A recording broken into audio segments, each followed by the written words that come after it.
Sit your happy ass down.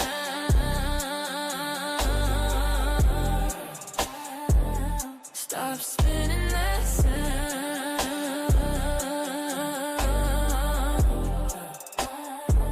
Ain't no crown for the clown.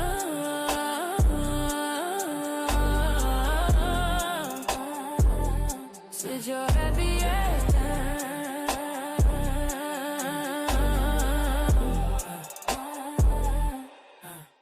You throw shade like it's currency in your world, but your words fall like a flag, never unfurl. Every move is a show, every show is a fail. You're the king of a castle made of paper and nails. You rise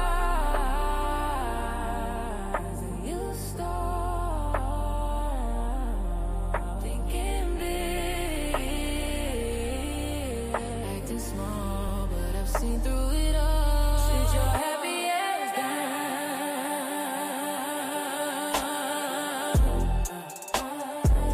Stop spinning that sound.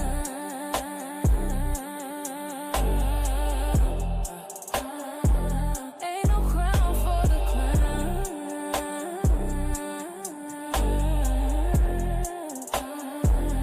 Sit your happy ass down.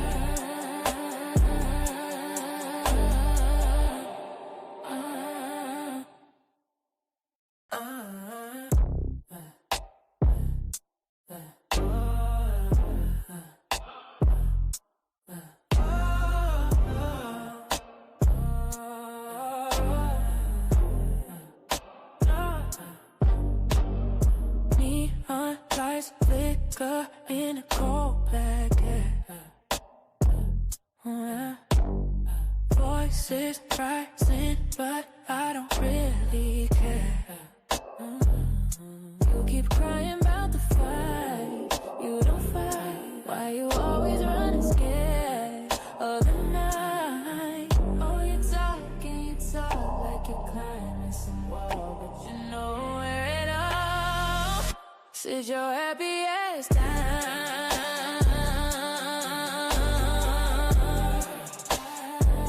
Stop spinning that sound.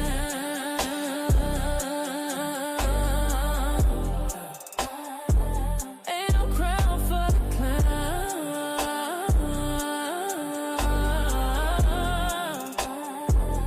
Sit your happy ass down.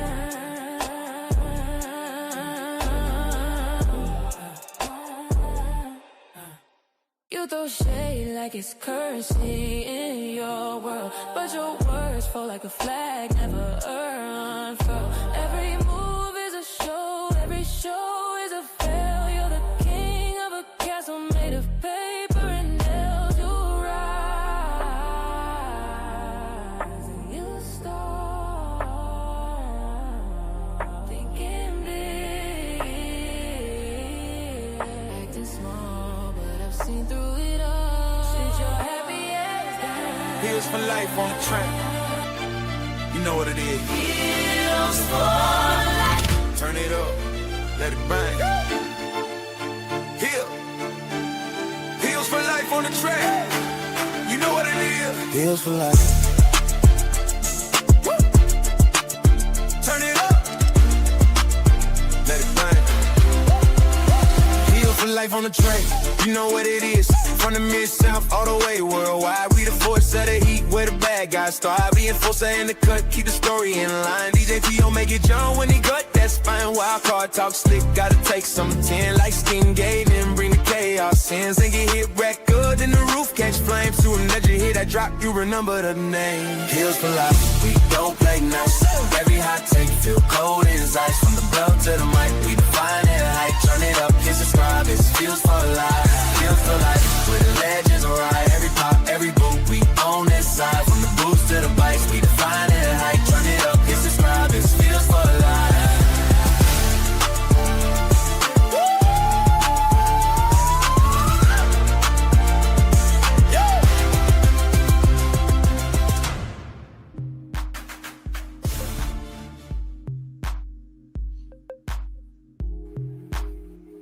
What's going on, wrestling true believers? It's a great day in Zamunda. everybody? You have tuned in to another episode of Hashtag Hills Light Wrestling Podcast, episode 329. Yeah, 329. I'm sorry, y'all. I'm trying to get my life together. Anyway, I'm Chris. That's Mr. Lightskin. That's Miss Al down there. And that's Mr. Enforcer. Remember to tune in and follow us on all social media platforms, including here on YouTube or wherever you are watching us. Okay, cool. Also, we have an incentive that is going on. If we get to 1,000 subscribers, which we are currently at 946, if I'm not mistaken. It might be more than that, but I'm not exactly sure. But if we get to 1,000, we will be doing a big giveaway, which we will be giving away a ECW World Heavyweight Championship belt.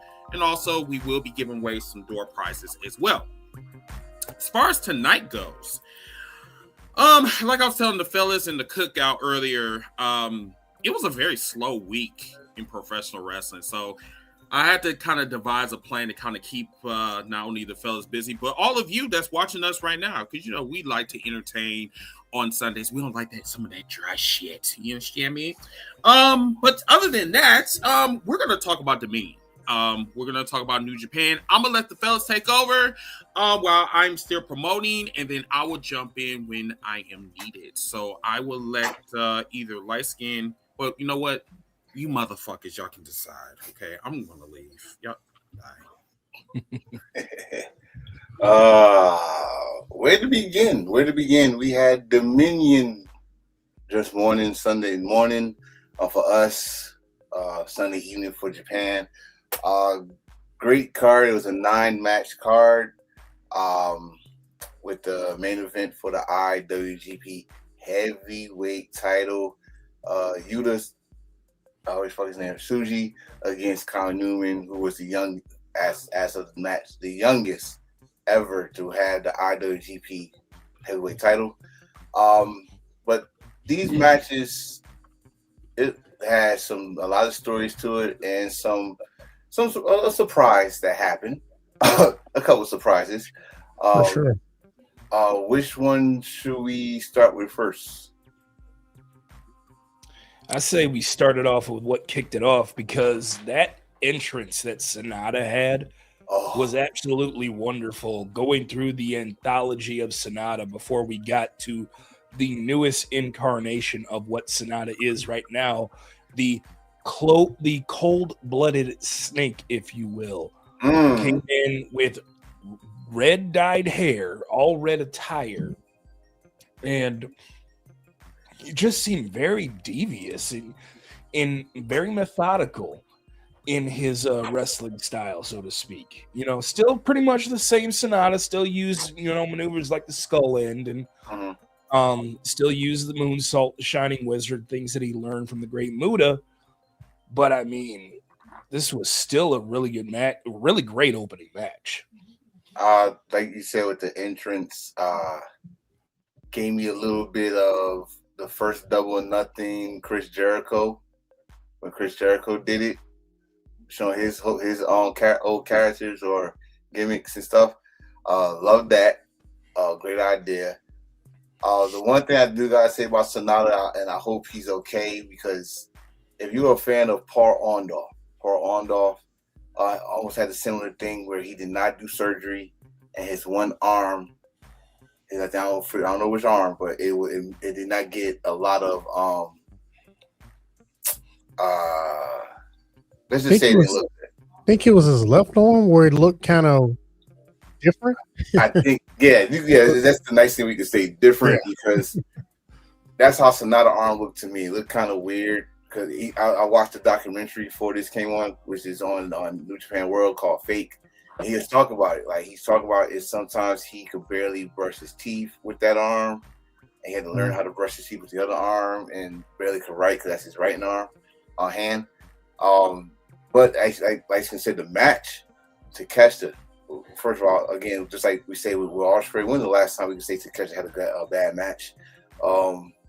This was a good match. I think Sonata changed his style a little bit. Yes, he still got his honor to Keisumuto.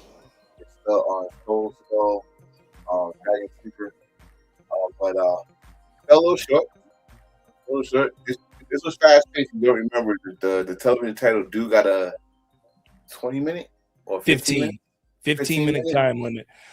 Just to touch on what Sonata was dealing with, he was battling scaliness, I believe is what it's referred to as. It's a group of paired muscles located in the lateral neck running from the cervical spine. And for the first and second ribs, they primarily are responsible for stabilizing the neck and deep. It's just something that just works the muscles, and that's probably why he wasn't able to like lift the arm as much as he was. So if you notice, they even referenced it during the match that he was using the guitar a lot. So yeah. So the situation of this match was Takeshita. He had the possession of Takeshita's belt. Takeshita now got possession of his belt. He is now 2 belts. Takeshita, as you know, he also is the AEW International Champion. So this is going to be very interesting for Takeshita because in a couple of weeks we got Forbidden Door. Which belt you gonna put on the line at Forbidden Door, Takeshita, and who will be your opponent? You got you got some situations here. Well, remember Takeshita. It hadn't been announced yet, but I'm just gonna assume that Takeshita is gonna be in the cage match. So I don't think he's gonna even have a singles match. I think he's gonna be a member of the conglomeration for that match, or on Darby's. I guess the better thing to say is on is it Darby's team? Mark Briscoe. Mark Briscoe's team. Yeah, my bad. Briscoe's team. Yeah. I can assure you, like we already know it's going to be Kyle O'Reilly, Roderick Strong, and Orange Cassidy with Mark Briscoe. That makes 4 spots. The other 2 will be Takeshita and will be Darby. If not Darby, I don't know. I kind of feel like Remember who else is up in there? Yeah. Kevin Knight is in there too. So he wants him. Yeah. New York. I hope New York was worth it, bitch. Remember that line? I think they're probably going to mix in some New Japan talent. I was just thinking that they may switch it up on us and add some New Japan folks in there. I mean, the only person who could do that is Ishii. Ishii is part of the conglomeration. I guess you can say, yeah, that's true. But there has to be, because it's the main event. It's the last match of the night, and the name of the show is Forbidden Door.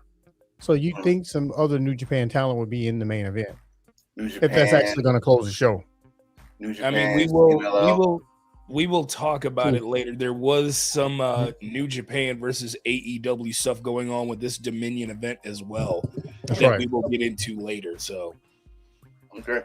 All right, so we had that match. The second match was actually a no disqualification match between LEP and what version of Jake Lee can we call this? They call him the silent gesture, but let's be honest, it's really Jared Leto Joker right here. That's what it is. Basically, yeah.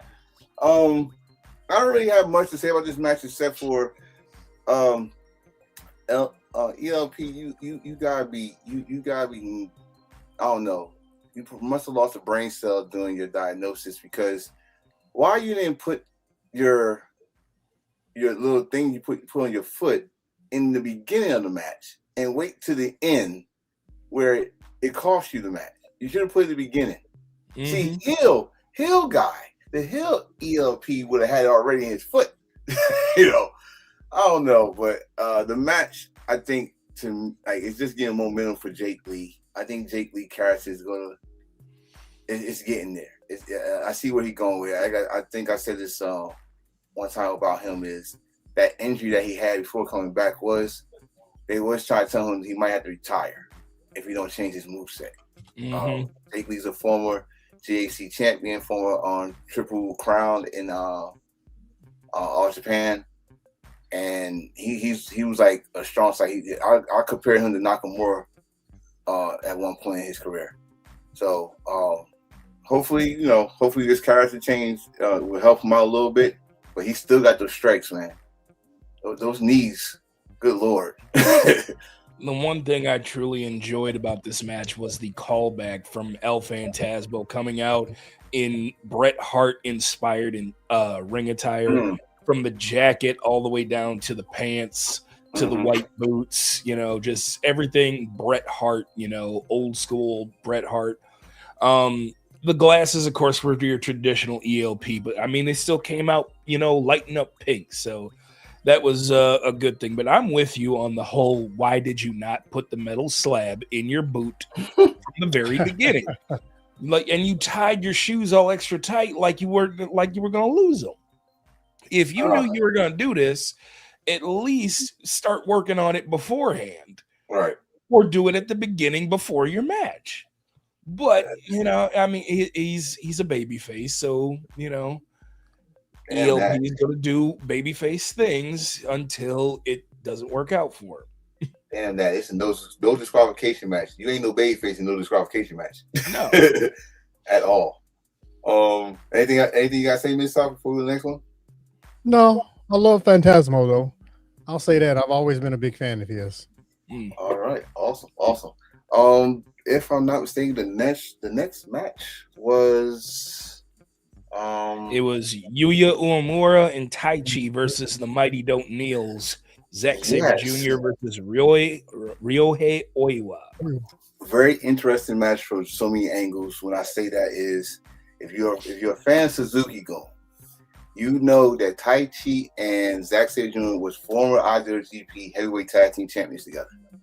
They pretty much during the pandemic run the tag team division.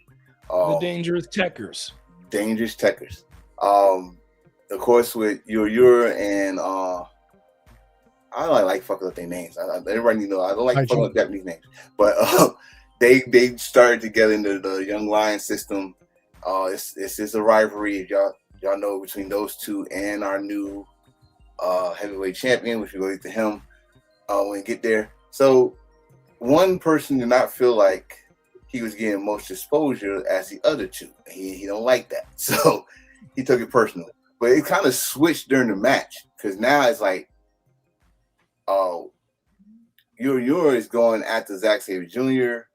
because he's the best technical wrestler in the world, and then you got my man that's tagged up with Zack Sabre Jr. going after Taiji because Taiji like, I'm sick of y'all overlooking me with these young cats. I'm still here, So the match is good. The match is good in the fact that Zack Sabre Jr.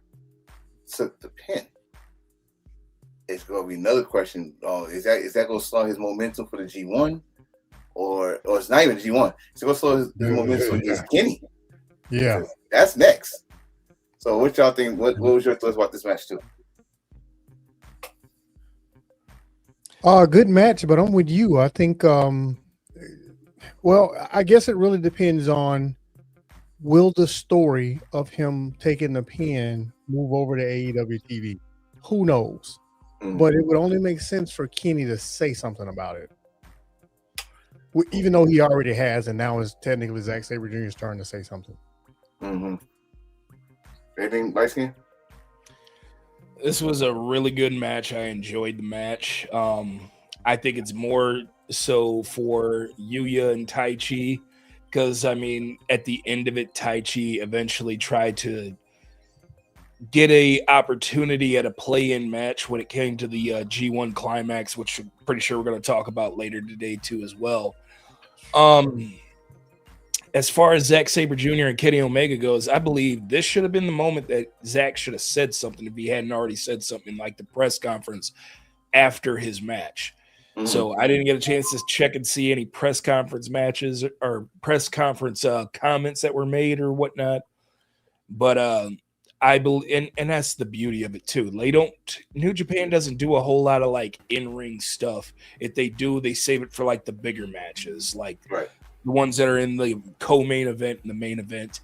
They will save stuff that is for like backstage.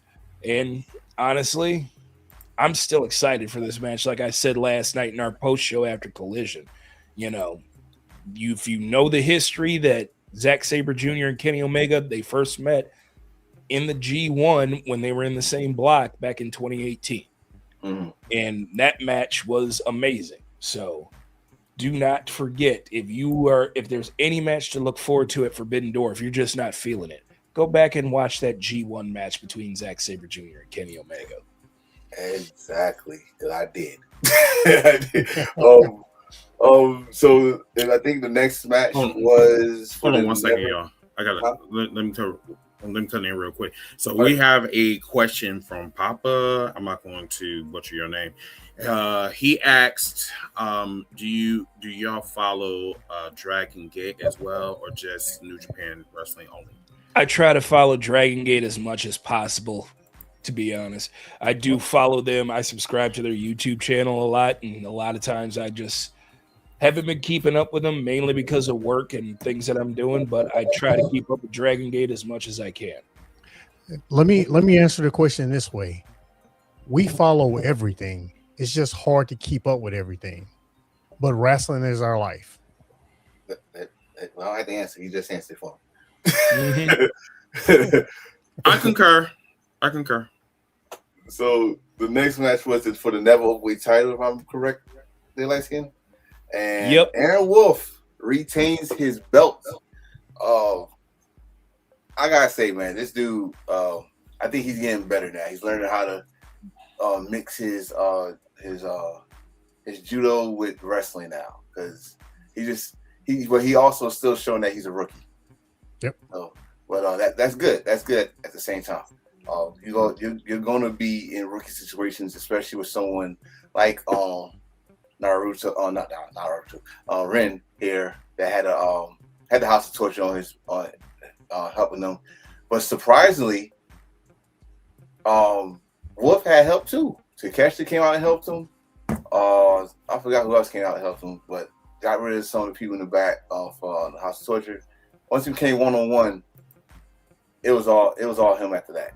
Like he did a reverse angle slam. And then he did an angle slam. And after that he did this nice finisher move. And that was it. New Never Openweight champion. Hope he cleaned that gold plate off of it. And yes, I think that makes him in the G1, right? He's a champion, so he should be in the G1. Mm-hmm. So good for him. I don't know. The blocks, the other blocks haven't been announced yet. So hey. Oh, they have. They have 6 unnamed spots right now. Okay. Okay. So they did announce the. So I know the A and B blocks got announced. Yeah. Okay. And that's it. There's only 2 blocks, but there are still 6 spots. Right, but there's still 6 spots open in them. Yeah. Mm-hmm. Yeah. They tried. It was that one year they did try to add 2 blocks and try to make it a playoff. You know, New Japan fan base, they talk. The New Japan actually listen to them. They're like, listen, we don't like this format. Don't do that again. Don't do that again. We don't like this format. But yeah, I mean, for Aaron Wolf, we said this at when he beat Evil for the first match, he was impressive. I think he's getting better. He's learning. Man, I'm trying to remember who the guy. Y'all help me out. Y'all remember the original 3 Musketeers? You got Keiji Muda, you got Tono, you got the last one. That's the one I can't get. I have no idea. That's who Wolf remind me of. So Wolf get some more ring time. I think he should be in the G1 because I think he'll get better in the G1. I don't know what would stop for him being a face of New Japan, to be honest with you. I will say that it's still relatively early in his wrestling career. Like as much as I want to see Aaron Wolf in G1, a part of me also believes that in the New Japan philosophy where they feel like you need just a little bit more work. Like, yes, Aaron Wolf is the Never Openweight champion, and by rule, that should put you in the G1. Mm-hmm. However, he's only, 6 months into his career? He debuted at Wrestle Kingdom and the first person ever to, debut at a major event and win a title. I mean, that's great. But they also want to make sure that they are putting in the very best and people who are ready for a tournament of this magnitude, because this is going to be a very grueling tournament. Yes. Aaron Wolf has competed in a lot of judo tournaments in his lifetime. But can you handle the pressure of the G1? Let's get you got a question from BJ. What's the 411 on Starlight Kid? I've seen clips of her, and I'm excited for her and THEKLA's match. You really wanted to bring this up while we're talking about Dominion. BJ, I love you, but you getting me sidetracked right now. I swear. You know, some people don't read the room. You know, they don't read the room. You know. We will get there, my brother. We gonna put a pin. We are gonna get there. Right now, we're trying to cook with this Dominion thing. I want to talk about it. I really do, but I kind of want to stay focused on this right now. I'm sorry, BJ. I really had to come for you because nigga, you know that we're in the middle of a pay-per-view, and you just gonna just randomly this is not the cookout, sir. Okay, this is. I think you confused. He said my bag. We're gonna put a pin on it. Though. Okay. I'm gonna put it in there. We're gonna put a pin on it. Pin it, right? Are we done with this match right here? Yeah, I believe so. Yes. Okay, so I think the very next match was for the tag team titles, and so tag team titles between Yuta Ice and Asuka against Hanori and Great Okan. Great Okan and Great Hanori never lost those belts at all, so they felt some injustice there. They never got a rematch. Well, damn it, you got your rematch now. For Yuta Ice and Asuka, they're going for history. They're actually going to tie Bad Intentions and was it Guerrillas of Destiny? I think it was Guerrillas of Destiny as the most defenses in one ring.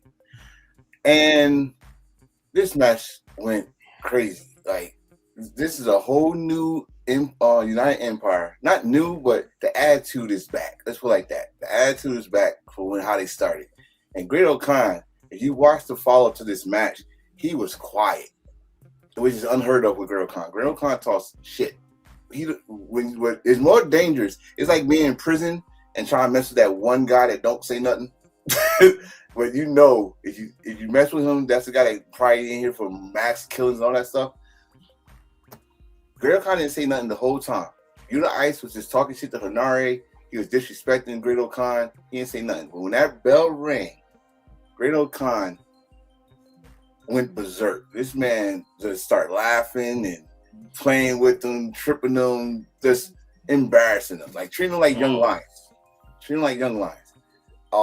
But I'm not even worried about that.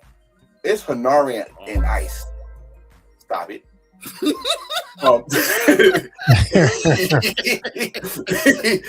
Hanari and Ice. I'm scared to say what I want to say now because you pressed that damn button. But they was get a little more time. Okay, all right. They just did not give a fuck. They just like straight up strong style. They did not give a fuck. Rule number one: when you're facing a Polynesian Samoan, stop trying to headbutt them. Please, for the love of God, don't headbutt them. You woke this man up, and that 40 years of that. 40 years of that. You cannot headbutt a Samoan. Why? He thought it was gonna be fun. He headbutt him, woke him up. The dude was bleeding. He tasted his blood, Paul, and then all hell broke loose. I mean, wow. I don't even want to keep continuing. Anybody else got anything to say about this match? This match was one of my favorites. You know, one of the three favorites I had on this card. But I mean, like you said, Enforcer, this was strong style at its finest. The thing, though, to keep in mind as well, we mentioned earlier that there were 6 unnamed spots going into this match for the G1. Mm-hmm. They mentioned beforehand that 2 of those spots were going to go to the winners of the IWGP Tag Team title match, which now we know is Aaron Hanare and the Great Okan. Which means the Knockout Brothers have been left out. However, in a backstage segment, Tai Chi wanted to engage with Yuta Ice and say, hey, we were at the bottom of last year's G1 and now we haven't been named. So I want to play in match with you to see if I can get in. And now they're talking about possibly adding Tai Chi and Ice to one of these qualifier matches that's going to be taking place near the end of the month, this month, and just before at the beginning of next month at Cork and Hall. What do you guys think about the Knockout Brothers? I know you probably like them, but what I'm saying is, how much longer do you think they're gonna stick around New Japan? And not because they don't belong in New Japan. It's just because there was a lot of talk about them last year leaving. To be honest with you, I kind of said this during the take. Not take, with my live reaction to it. I like they need to keep them together, and they need to stay in New Japan because no disrespect to any other tag teams in New Japan, but this is the weakest I have seen New Japan tag team division. I'm telling you, I don't know other than Bishamon. I don't know the other tag teams in this division at all. When you look at the past tag teams in New Japan that have basically made it, thrive, we're talking about Bad Intentions. We're talking about, Carl Anderson and Doc Gallows. God. We're talking about GOD. We're talking about the Young Bucks. We're talking about Evil and Sonata. I mean, this was a pretty stacked division, and then as the years progress, we got, Tai Chi and Zack Sabre Jr. We got I'm blanking. We got Archer and we got Davey Boy Smith Jr. in the Killer Elite Squad. I mean, this was a thriving division. Like you said, there's pretty much nobody other than the Knockout Brothers, and then you got United Empire. What was Alex Shelley's tag team name with what's his name? Because I like them a lot. With Kushida? With Kushida, yeah. Time Splitters. Yeah, Time Splitters. I like them. Yep. Yeah, but see, that's the thing. Like the juniors have a good tag division. The heavyweights don't. Like I mean, unless you're trying to makeshift tag teams within your factions, then cool. But they still gotta have chemistry because the World Tag League is like 2 months after G1, and you don't really have a stable unless you go use people from AEW, CMLL, and maybe some independents here and there. But I think they better keep the Knockout Brothers because actually the fans actually like Knockout Brothers. It took them a while because remember they won the titles as soon as they came back from excursion. Like they just put the belts on as soon as they came back from excursion. But the fans, they grew on the fans. They went from booing them to cheering. So you just need to work around that. It seems to happen a lot in New Japan. I mean, take a look at what happened with Tetsuya Naito. I mean, they went from booing him to actually cheering him a lot. Like, especially in Osaka. I've often said, even on my TikTok, that Tetsuya Naito, I think, was the blueprint for how to get Roman Reigns over. Oh wow, actually, that's a good comparison because they were trying to do the same thing with Naito. Same thing. He left, came back as a heel, and the rest is history. Spitting, disrespectful, taking his time. Like, oh, he's cool. He's cool. All right, cool. Anything else on this match I want to talk about? We get to the next one. Anybody? No. Okay. Very next thing was the triple threat match for the global title. Andrade defending his title against Shooter and Drilla Manoli. The Drilla's story of this talking about he did not want to leave New Japan unless he's in a legendary conversation. So he's gonna be there for a while in his eyes.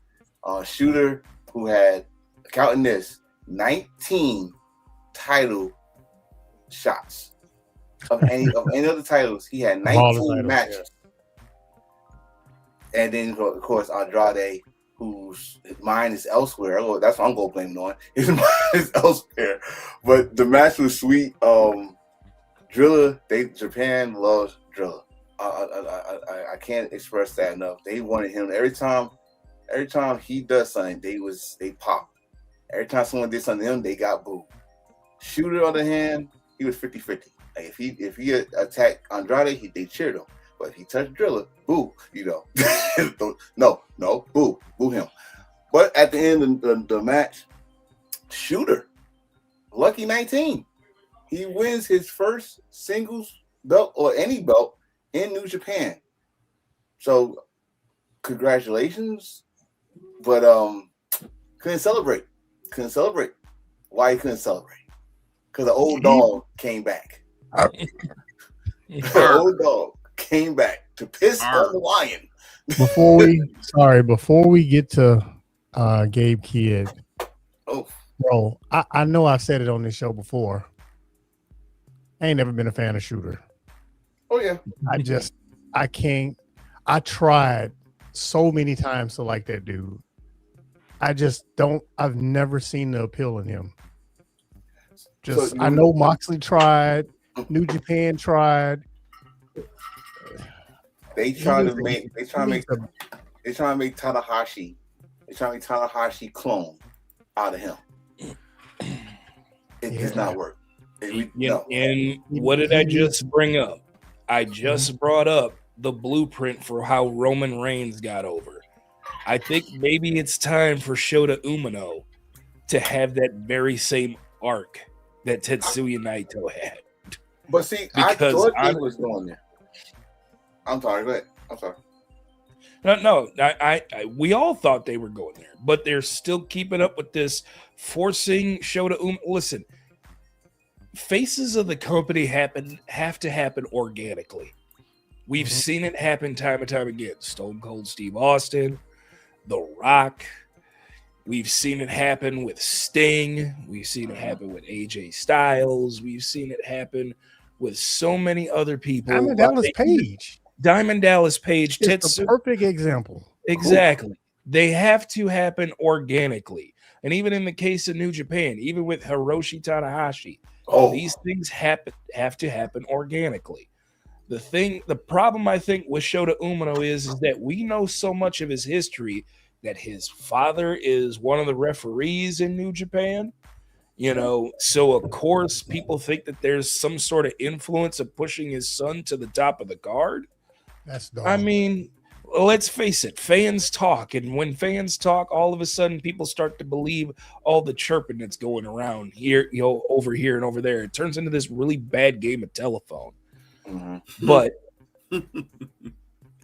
getting back to what I think needs to happen with Shota Umino, I think he needs to have a Tetsuya Naito style arc where he goes on excursion for a while, changes up his whole character, changes up his whole demeanor, and then comes back as a heel, as a hated heel, and embrace it, and then somehow let the fans' admiration for you happen organically, like it did for Naito, like Roman, and anybody else who's ever had this arc. See, the problem is a lot of I can say with Shooter. I'm with and myself, and Hill, you in the comments, that I told you this a million times. I got a problem with his character. You cannot call somebody a roughneck if he come out with all white and pink. You cannot, especially when he first came back. He came back with the Death Rider jacket that Moxley gave him. That's totally the opposite of what you got on. Mm-hmm. His name is Shooter. Shooter, right there. You already have a dope ass name. Now just go with the gimmick. Bingo. Just go with the gimmick. But again, like I was surprised that he won. I was surprised they didn't pull the trigger on Driller. We all know why Andrade probably lost it, because they're gonna put him in the situation in AEW. And also he served two masters, by the way. Ben Lyfe said this last night. He served two masters. He's still part of the United Empire and part of Don Callis family. So that's gonna come up sooner or later, some situation, hopefully. But like I said, an old dog came back and pretty much pissed on the lion. and yeah, he beat the shit out of Shooter and told him, like, dude, you've been disappointment since you got back. You disappointed John Moxley, you disappointed your father, you even called it the Tanahashi. You just put that old fart over there.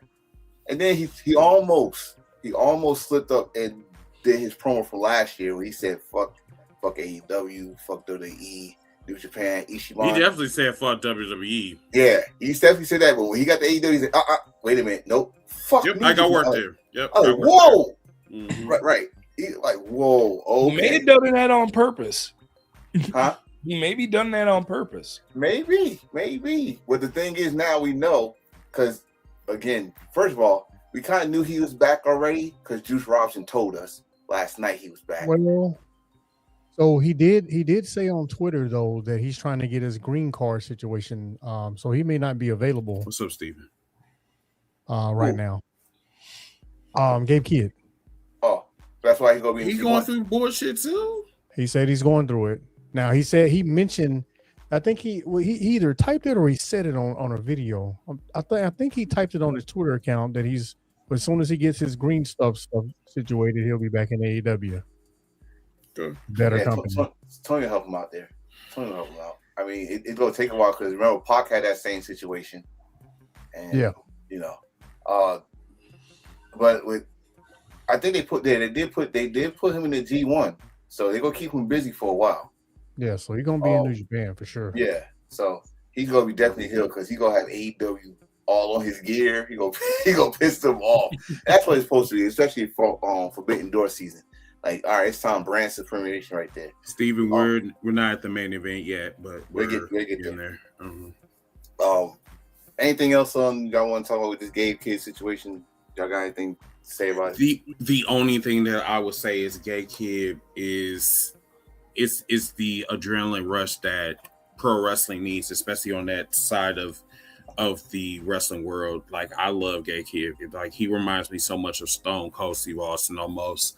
Like, he has a foul ass mouth, and I'm here for it. Almost got like a little man crush on him a little bit. I could read his tweet if you want me to. No, I'm good. Is it a lot of profanity? I mean, because you gotta think of the sponsors, right? Oh, I know how to. Sponsors? Yes or no? Yeah. What sponsors? No, I saw good, Steven. He said it directly to Shooter. Oh, wait, he said directly. Okay. Here we go. Yeah. I'll admit you pissed me off because I just paid Elon Musk to ruin your life. Your words have zero substance. I won the trios belt within a month of being signed and only lost them because my shoulder went round the other side of my effing shoulder, mate. I'm getting a new visa. Otherwise, trust me, I'd be on the greatest wrestling TV show of all time, AEW, beating up Neeks and being very famous. You are the fakest wrestler. Again, he's talking about Shota. You are the fakest wrestler I've ever seen in my life. I've never seen a Japanese wrestler with less spirit. You copy those who come before you because you have the personality of a Madagascar bookshelf.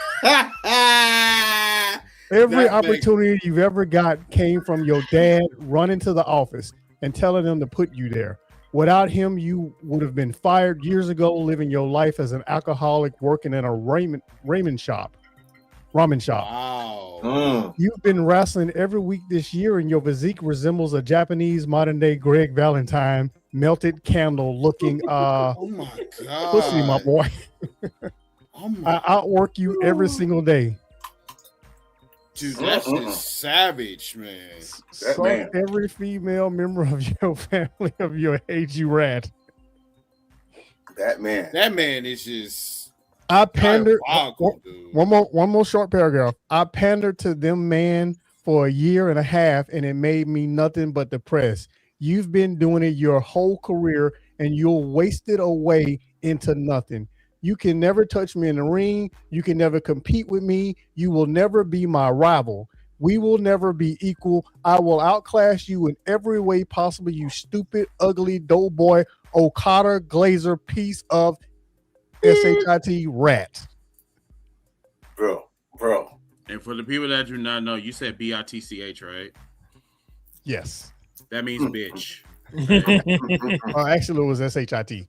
So he said that that was in response of Shota saying something to him about what happened after the match. So Gabe Kidd is raw for sure, and he's going to be around New Japan for a while. Was now all of this that we talked about, the one thing I didn't bring up or none of us brought up was Gay Kid also had a conversation with his old War Dog partner, Drilla. He made sure that hey, don't listen to them. They did the same thing to me, and then they turned their back on me, which made Drilla think. Now, I would love to see a Drilla versus Gay Kid match. That'd be interesting. Yeah, that'd be very interesting. I agree with that. But yeah, Gay Kid he's in the G1.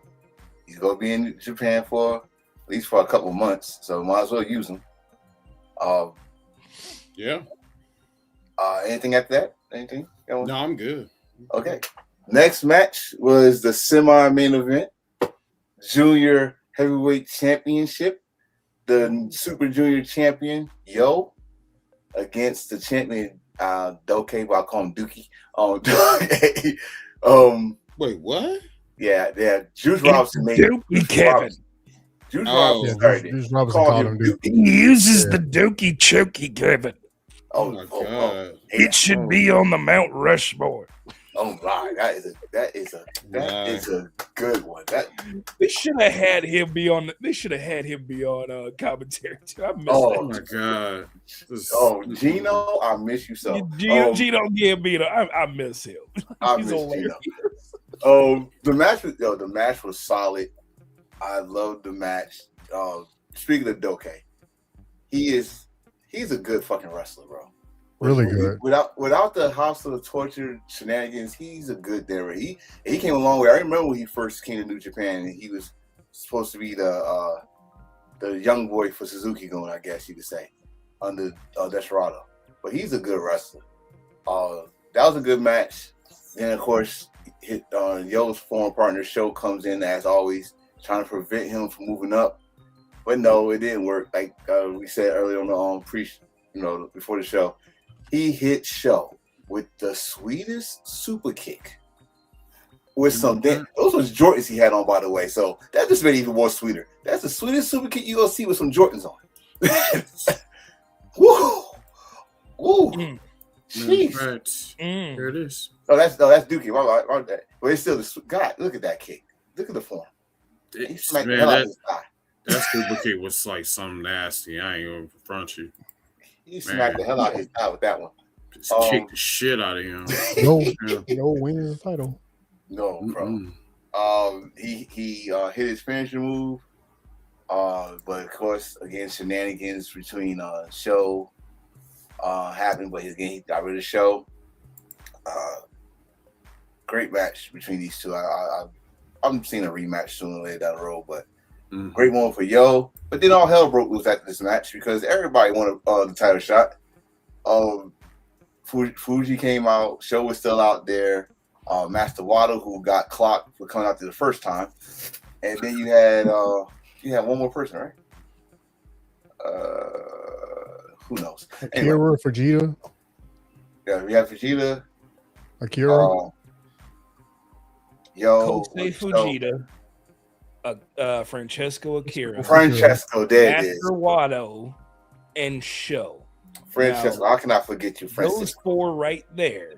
Like if you didn't get a chance to even sniff the best of the Super Juniors, I'm telling you right now, those four right there can main event any show at any given time.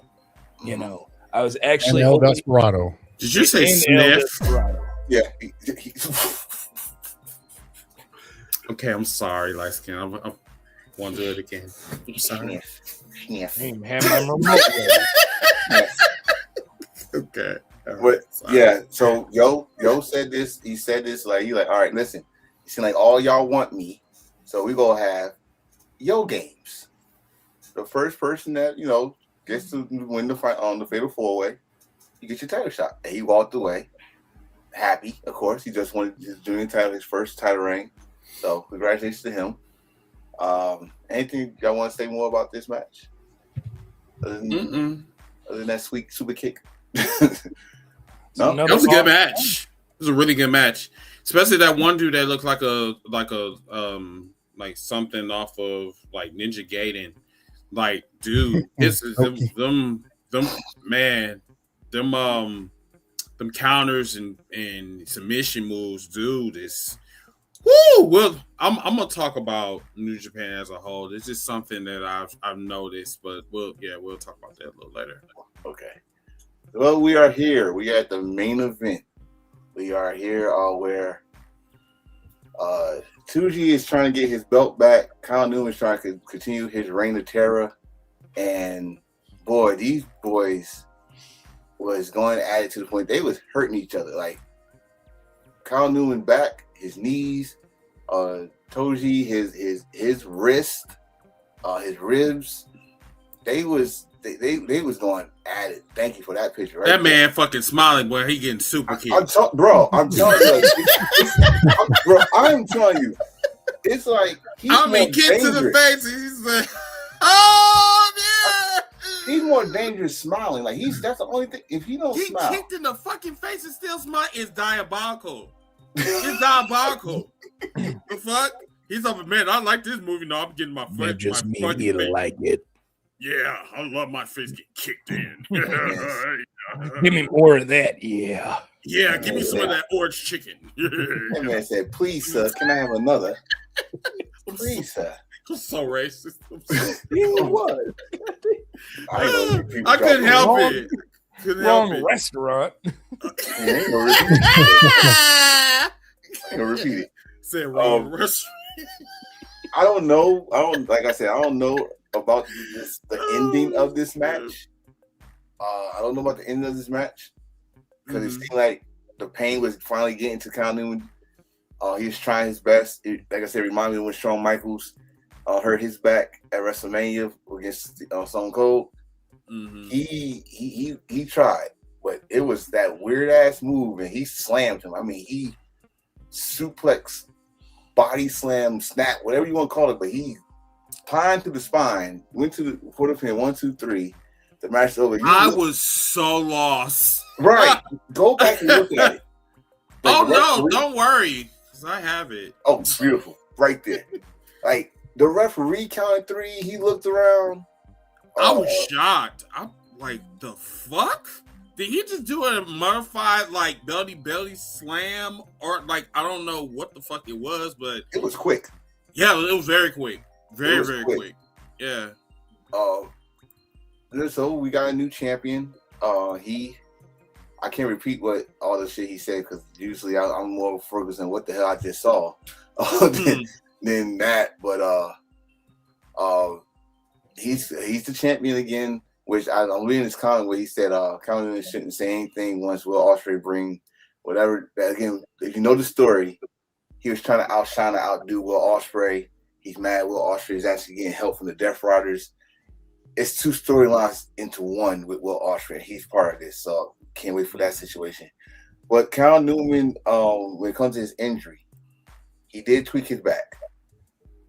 That was obvious. He tweaked his back. I don't think they said he don't need no surgery. So if he's smart, I think he should just rest before the G1 because that's a grueling tournament. So rest his back, get some, whirlpool, massage the muscles. Unfortunately for Toji, he did fracture his wrist. So I don't know if it's that broken, but that stomp off the top ropes probably did it. Yeah, that was sick. Probably did it. It's not fractured to the point that it's like broken where he need a cast. So I guess you could put like a glove or something on. So I haven't actually watched this match yet. How was it? You'll enjoy it. Yeah. You'll definitely enjoy it. Yes. Smash mouth, brutality, very technical, very brutal. Yeah, it's excellent. You'll like it. Mm-hmm. I love Tsuji. Oh, yeah. I do too.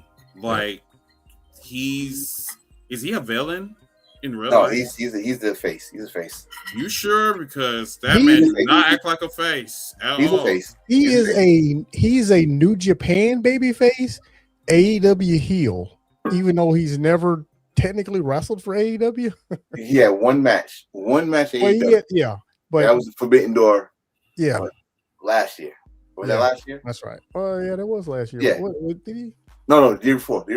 Yeah, he was in New York. Yeah, But that's the only time he wrestled Yeah. in AEW. he gives me Dark Phoenix vibes for some reason. Like he just off kilter. Like I don't know, just like he's smiling 1 minute and then he's just this current Suji has not wrestled in AEW. Hold on. This is Mr. Zero Give a Fuck.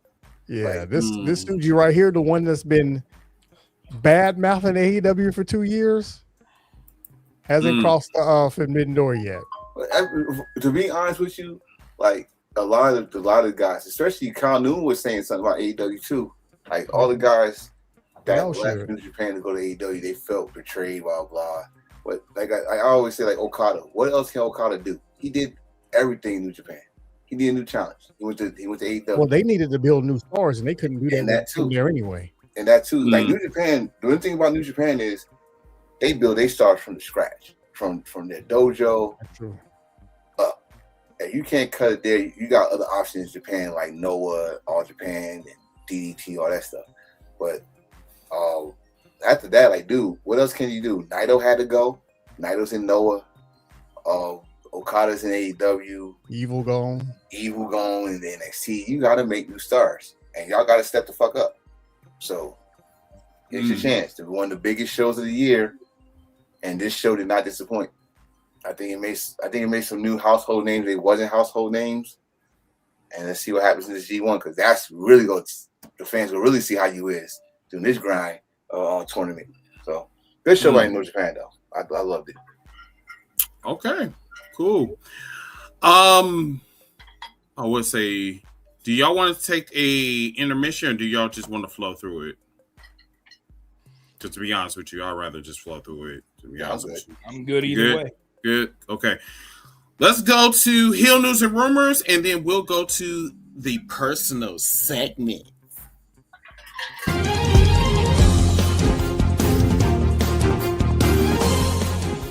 We're breaking down the latest buzz from backstage politics, surprise returns, contract drama, and all the dirt the big companies don't want you to know about. Whether it's AEW, WWE, New Japan Pro Wrestling, or any of your favorite indie scene companies. We've got the scoops, we've got the tea, and we might even have a wrestler to even talk about this. With a little bit of fantasy booking to spice things up. Grab your belts, lace up your boots, time to hit the ropes because it's time for Heel News and Rumors.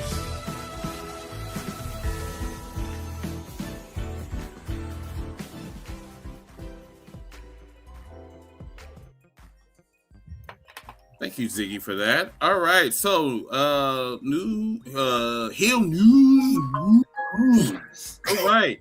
So the first one on the docket is Jack Perry implied that CM Punk burned the bridge with AEW.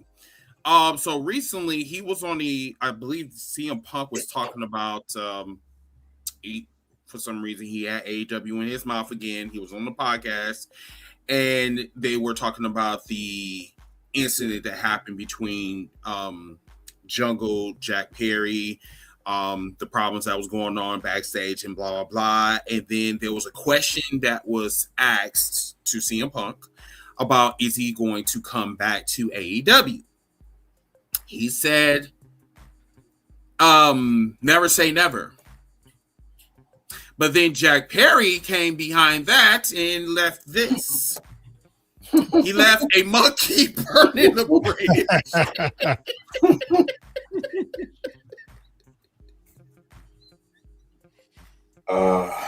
This nigga, I swear, that motherfucker funny as fuck. So, what do y'all think about that? I listen. For CM Punk to say that, for CM Punk to say never, you are the true definition of never say never, my friend. Because I never thought you'd be back in WWE. So that happened, and knowing Tony Khan after letting Andrade come back, after he left, and with the situation he was going in, it's not saying it's worse than CM Punk because CM Punk, he threatened your life, yeah.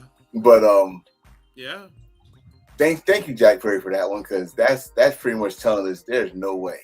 Because if Malachi Black can't come back, I know CM Punk can't come back.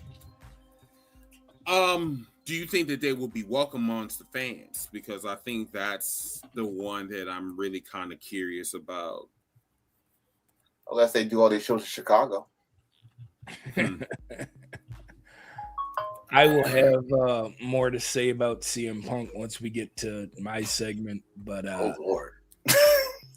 I you gonna wait to your segment? Oh no, I'm what I'm gonna say about Jack Perry's comment is that tell him when he's telling lies. Ha! Like, I mean, just think about that for a second. This man came back into pro wrestling through AEW and used it as a gateway to get to where he's at today. And so far, if you've paid attention within the news, there are certain inklings going around about Mr. Phillip Brooks for the reason why he hasn't been seen since the Raw after Mania. For those of y'all who are keeping track, the Raw after Mania was in April. We are almost halfway through June. So, like I said, I'm going to go into more detail later, but, I'm just saying. That's why I said, unless all the shows is in Chicago, yeah, you be welcome with open arms in Chicago. Outside of that, bro. But you know what? Like, I hate to say this, but I don't feel sorry for CM Punk whatsoever, and I don't feel sorry for it's saying this one part. He's a bitch ass nigga, and so is you WWE fans as well that support him. So that's and I'm sorry to the sponsors. Excuse my language, but I can't help it. I don't like CM Punk. CM Punk really told me that this is what two-faced bitches do in real life. And I'm not just talking about black females either. I'm talking about bitch hoe ass niggas like CM Punk. And yeah, that's exactly how I feel. So if they come back to Chicago, which is the greatest place on earth, not fucking New York, no offense, Enforcer. I know y'all won last night. Great for the Knicks, but you know, I'm sorry, but people from Chicago, some of them, I thought had class. Not Pepsi Phil. I mean, he stuffs all kinds of shit down his throat. I mean, you've seen the press conference, right? But no, I don't want him to come back to AEW. He can just ride in hell right along with his dog. Oh, his dog is gone. Rest in peace to that ugly dog. Listen. I'm sorry. I'm sorry. When it comes to Phil, I just don't give a shit. I don't care. I don't even care about this. Like, I don't even care that him and his lover WWE, which he said he'll never come back to WWE, but yet he's there now, and he's not even on TV. He's not getting his way, And now we having this report. Never say no, bitch. Don't ever come back. Never ever come back to AEW. You see that shit on the wall right there? Don't come back, ho. Don't come back. Don't come back, ho. So when you retire, sit there, grieve about your fucking dead dog, and kick it with your lovely wife that's aging rapidly. Just pause. Do that. Pause. Yeah, I'm sorry. I mean, that's a clip. That's a clip. Like, don't come back home. That's a clip. Listen. So we don't want us to stay on all day, give him all the shine that he think he want.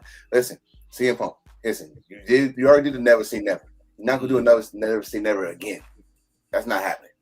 Because the beauty thing about this, I'm gonna get to that comment too. The beauty thing about this is CM Punk. Look at the success of AEW after you left. You think they want to go backwards? I would start watching AEW if that happens. That means they gonna bring back everybody that left and to go back to the greenest side of the lawn, as you said to MJF at one time, and now you over there for that WrestleMania moment and stuff like that. And the thing is, the thing is, I was hoping nobody would catch that. Oh, he just tightened it up. The thing is, Phil, man, listen. Yes, in wrestling, we should not say never You shouldn't say never. But in your case, you already used to never say never. That's it. This ain't no freaking Monopoly board. We go collect $200. That's it. You're done. You're done. After Don't this, go past go. No. He going to jail. Oh, okay. Sorry, wrong corner. That's it, man. I thought you was talking about Northwest. That's the Pasco. Wrong one.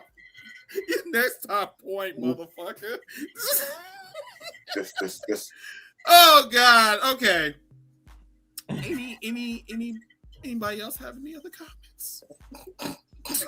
I think we roast him enough. All right. Next one. All right. So this is kind of heartbreaking. So I can't do anything effective these days. Alexa Bliss said on her role on SmackDown. So to be honest with you, I don't know what her role is either. I think Alexa Bliss is caught in this, I guess, WWE Matrix vortex. I mean, I don't know what it is. I still feel this way, that she's being used to enhance Charlotte Flair's role, making her look like the good guy, if you will, because they know that Alexa Bliss is adored. She's, everybody love Alexa Bliss. So what they try to do is they try to transfer over that positive energy into Charlotte because they know that she's a bitch. So they was like, hey, let's kind of enhance her. I said what I said. Let's enhance her image by having the flower that everyone loves. But the problem is, it's costing Alexa Bliss. Opinions of the host does not I don't give a fuck. It's my opinion, and that is it. Actually, no, it's not opinion. It's a fucking fact. That's why they put them together. Because if you think about it, before then, Charlotte was getting booed everywhere. Religiously. So when they finally put them together and they worked it out, like they became tag team champions where they had to be on the TV together more often. She was getting cheered. Charlotte started being a sweetheart now, started having children, making her outfits and all that stuff. But at the same time, we're talking about Alexa Bliss here.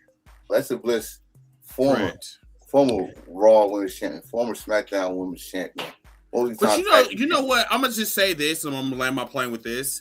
Ever since Bray Wyatt died, she has not been the same. No, yeah, she has not been the same. Even when she came back, and that was a great pop that she got when she came back to Royal Rumble. But ever since then, it's like she just been lost. Like, as someone who has no idea what's going on over there, I don't understand. There's not enough TV time for everybody to get to be pushed. So this is obvious. You sign a lot of talent, you move people up from NXT.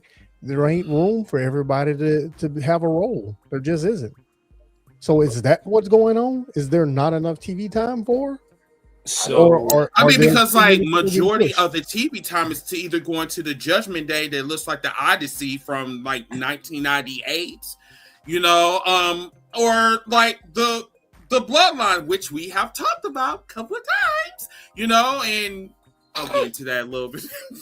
I'll get into that a little bit later. But, what I believe is what's going on. If you remember that term that Cody Rhodes had for what's his name, dude who was in AEW then ended up going back to NXT. Now I'm blanking on his name because I don't watch NXT anymore. But the chairman. Oh, Sean. Sean Spears. Wait, he went to TNA? No, he went back to NXT. You remember the term that Cody had for Sean Spears when he referred to him as a good hand? Good hand. Oh, yeah. That's basically the role that Alexa Bliss is in. Oh, my God. I don't see that as a bad thing for her.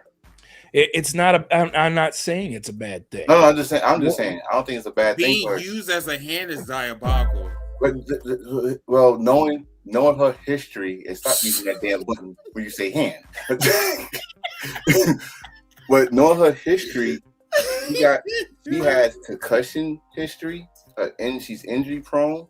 I do. Now you not injury prone now, Antonio. But I mean, that's she at that point now. Listen, we gotta 30 maybe put like I'm not gonna think in their head because sometimes they retarded, but they gotta make new stars in the women's division. You cannot keep on relying on Charlotte. You cannot keep on relying on Rhea Ripley. As Rhea Ripley, I think she only had one title match. And Liv Morgan, who's been champion since WrestleMania, only had one match, not even a title match, before she did this damn Queen of the Ring shit. Can I just point out one thing? Look at this picture right here, because we're just talking about one show. I'm not going to read the whole thing, but I'm just going to read out the names. On the latest episode of SmackDown, Charlotte Flair, Lyra Valkyrie, Jade Cargill, Sol Ruka, Michin, B-Fab. That's like 6 women on one show. And I know that's not all of them. So that's why I'm saying it's not her time right now. That's 6 women that I just what you're saying is relevant there, Mid-South, because Alexa Bliss is only there because she has a adequate fan base that allows her to still be there. Because if you announce that Alexa Bliss was released by WWE, the entire internet would go fucking insane. Yeah. I'm telling you right now, they would go insane because they believe that Alexa Bliss still has something to contribute to WWE. So instead, because she is in this good hand position, she's stuck in the mid-card vortex. But here's because her name is there too. Here's the problem with that list you just said. That's just one match. That's not like it's multiple matches. That's one match. But why would you go? Why would you go on social media and just make that known? Like, why would you even say that just to like get controversy started? I mean, like, what was the whole point of doing that? I mean, she was talking to a dirt sheet, and we know what these dirt sheets do. They put out. No, she was talking to a fan. A fan. She was talking to a fan. Someone said, "Where did you go after this brawl?" We're talking about Alexa Bliss right now on this show. That's why she did it. Okay. We didn't talk about it the last 10 weeks of the show. No, we haven't. There you go. We're done. Because she hadn't been on TV, but maybe once or twice in the last 10 weeks. You ain't gonna press the button. I'm going, Mid-South was right. Oh, sorry. Not at all. So I guess y'all can talk about the climax now. That's what she said. Giggity. I'm sorry, sponsors. You should have hit the button for that one. Right on cue. See, I wanted to say something further, but I'm not going to give him that type of energy. All right. Let's go on with the so this is the participants of the New Japan Wrestling G1 Classic 36. 6 spots are open. Or I believe it went down to 1, right? I think it's 1 left or something. We are down to 4 because the IWGP tag team match solidified 2 of those spots with Hanare and Great Okan winning their match. Yeah. Cool. So one's going to be on Block B, the other one going to be in Block A, which 2 spots remain from each side. So, like we said earlier, Tai Chi against Yoda Ice for one slot. Then we go announce the next match for the next few matches for the other 3 spots. I don't know when they started this last year. I think a play-in. Remind me of the NBA playoffs. Freaking play-in, getting the playoffs, whatever. But NCAA tournament. That too. They didn't report any other matches, so we just gotta wait and see. With the names on this list, holy crap! Yeah, I think I'm gonna be paying attention to this. Where is it gonna be held? On the first one is in Chicago. Is in Chicago in the Now Arena. Yeah, man, please. So we're gonna we're missing someone from CMLL if I'm looking at this list correctly. So I'm pretty sure someone from CMLL is gonna get added. Who? I don't know. I doubt it. I mean, Super Juniors, yeah. It's awesome. I don't. Only person I see from CMLL is what's the champion name? Mystico. Mexico's on there. Where? Yeah, he was on the show. We skipped over his match. But Oh shit! He did have a Him banger against with El Desperado? he had a match with Desperado, and it was great. And Only lost, The only thing is, unfortunately. yeah, he lost, and then Desperado kind of did the ungentleman thing by going after his knee. But that's the whole story. That part. Anything else? Nope. Can't wait for the first night of G1 starting in Chicago, of all places. Cool. Let's go. Most magical spots in Let's the go. US. Raw's going to be interesting tomorrow. So tomorrow, Chad Gable versus Rusev has been added to tomorrow's Raw. And Gabe said this. He said I'm not reading that bullshit because number one, he was part of the Golf of America, so fuck him. He can fuck off. But anyway, let's move on. The World Heavyweight Champion Roman Reigns will return. Fuck him. The King of the Ring semifinals, Opa Femi versus the MAGA champion, Dominic Mysterio. That is going to be fucking hilarious. Oh, I might do a cookout tomorrow. I'm not going to even lie. You know what he said. You know what he said. Yeah. Stop it. You know what he said. Yeah. So the Queen of the Ring semifinals: Io Sky versus Raquel Rodriguez, aka the MAGA supporter that supported January 6th. And then it's going to be Chad Gable and Rusev. Hopefully that is not the main event. More than likely, the main event is going to be the men's because they need shock value, quote unquote. Any questions or concerns? Over's gonna win this, so he gets screwed in the finals. Do you think they're gonna wait into the finals? Yeah, because if you have him lose to Dominic Mysterio, the Twitter fingers and the keyboard words is gonna be bitchy. I mean, this is a mismatch from hell. Like, why are they doing this? I don't know, but the tournament, like, honestly, I'm the only person that watched this shit, so the pop that Oba's getting matches the heat that Dom gets, and that's the only thing I have positive to say about this match. Because other than that, Oba is going to win this match. If he don't, these keyboard warriors. Hey, shout out to Joseph. What's going on, bro? Big Joe, what's going on, brother? To talk about some damn Love Island. What the fuck is Love Island anyway? Like, what the fuck? Anyway, that's pretty much all I can say about this match today. It's either Oba's going to win or he'll get screwed this match by Brock Lesnar, because he keeps bringing Brock Lesnar up. We're 1-1. So, where can you watch? I'm assuming on Netflix. Samurai Black. Why didn't it? What? You know that? He must be asking about the Love Island thing. He talk about that. Okay, never mind. I'm damn. Okay. You think Dom's gonna beat Oba? Fuck no, but I mean, you know how retarded WWE is. Yeah. Yeah. Shut up. Riri. Anyway, let me see what this is. That's for the G1. The G1 you can watch on New Japan World. Yes. And thank you to Antonio, because like if it wasn't for him, I wouldn't have seen that pay-per-view. And I think what we'll do, because you said the G1 is going to be on the World, right? Yeah. Okay. So I need you, Miss South or Light Skin, I need y'all to tell me when these are coming on so we can play it in Discord. Okay, so I think they did put the schedule out, so good. Because I need to, because I want to follow. This will be actually my first time actually following the G1. So, let's see. Let's go. It's in Chicago. The first one is in Chicago. It's in Chicago. It's not far from you. Let's go. He wants you to go there. I'll go. I'll fly there. We'll talk about it. Yeah, okay. We'll talk about it.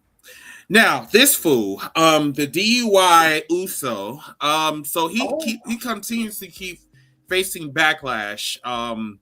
He won the King of the Ring. I think it was the semifinal. I think it was the Fatal 4-Way. Yeah, the Fatal 4-Way. And fans are not liking that. I'm not understand. I don't know what is going on with Jey Uso.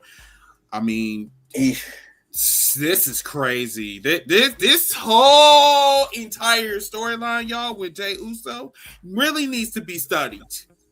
And it's going to probably take me for years and years and probably a generation to really figure out, like, how the fuck did you go on to building you, developing you into not you. I mean, you was already a tag team champion, but as far as like develop you into a single star, you became a single star. You became red hot. You became a red hot, almost a household name. Had a hot ass entrance. Was world champion, intercontinental champion, and then you go all the way back to where you were as Who is Jay. So crazy work. You go, like you just said, you started. This all started. It's like a circle right now. It's all started when you was what's the word I'm looking for? You was emotional Jay. You was crash out Jay. Right? The fans got behind you. They're like, okay, you the guy. Twice. You should have beat Roman for this damn title. It shouldn't have been 4 years. Whatever. You left the bloodline. Made a name for yourself. Main event Jay. Got over. Won the Royal Rumble. Won the World title. Like almost people forget about this. You won the Royal title at WrestleMania.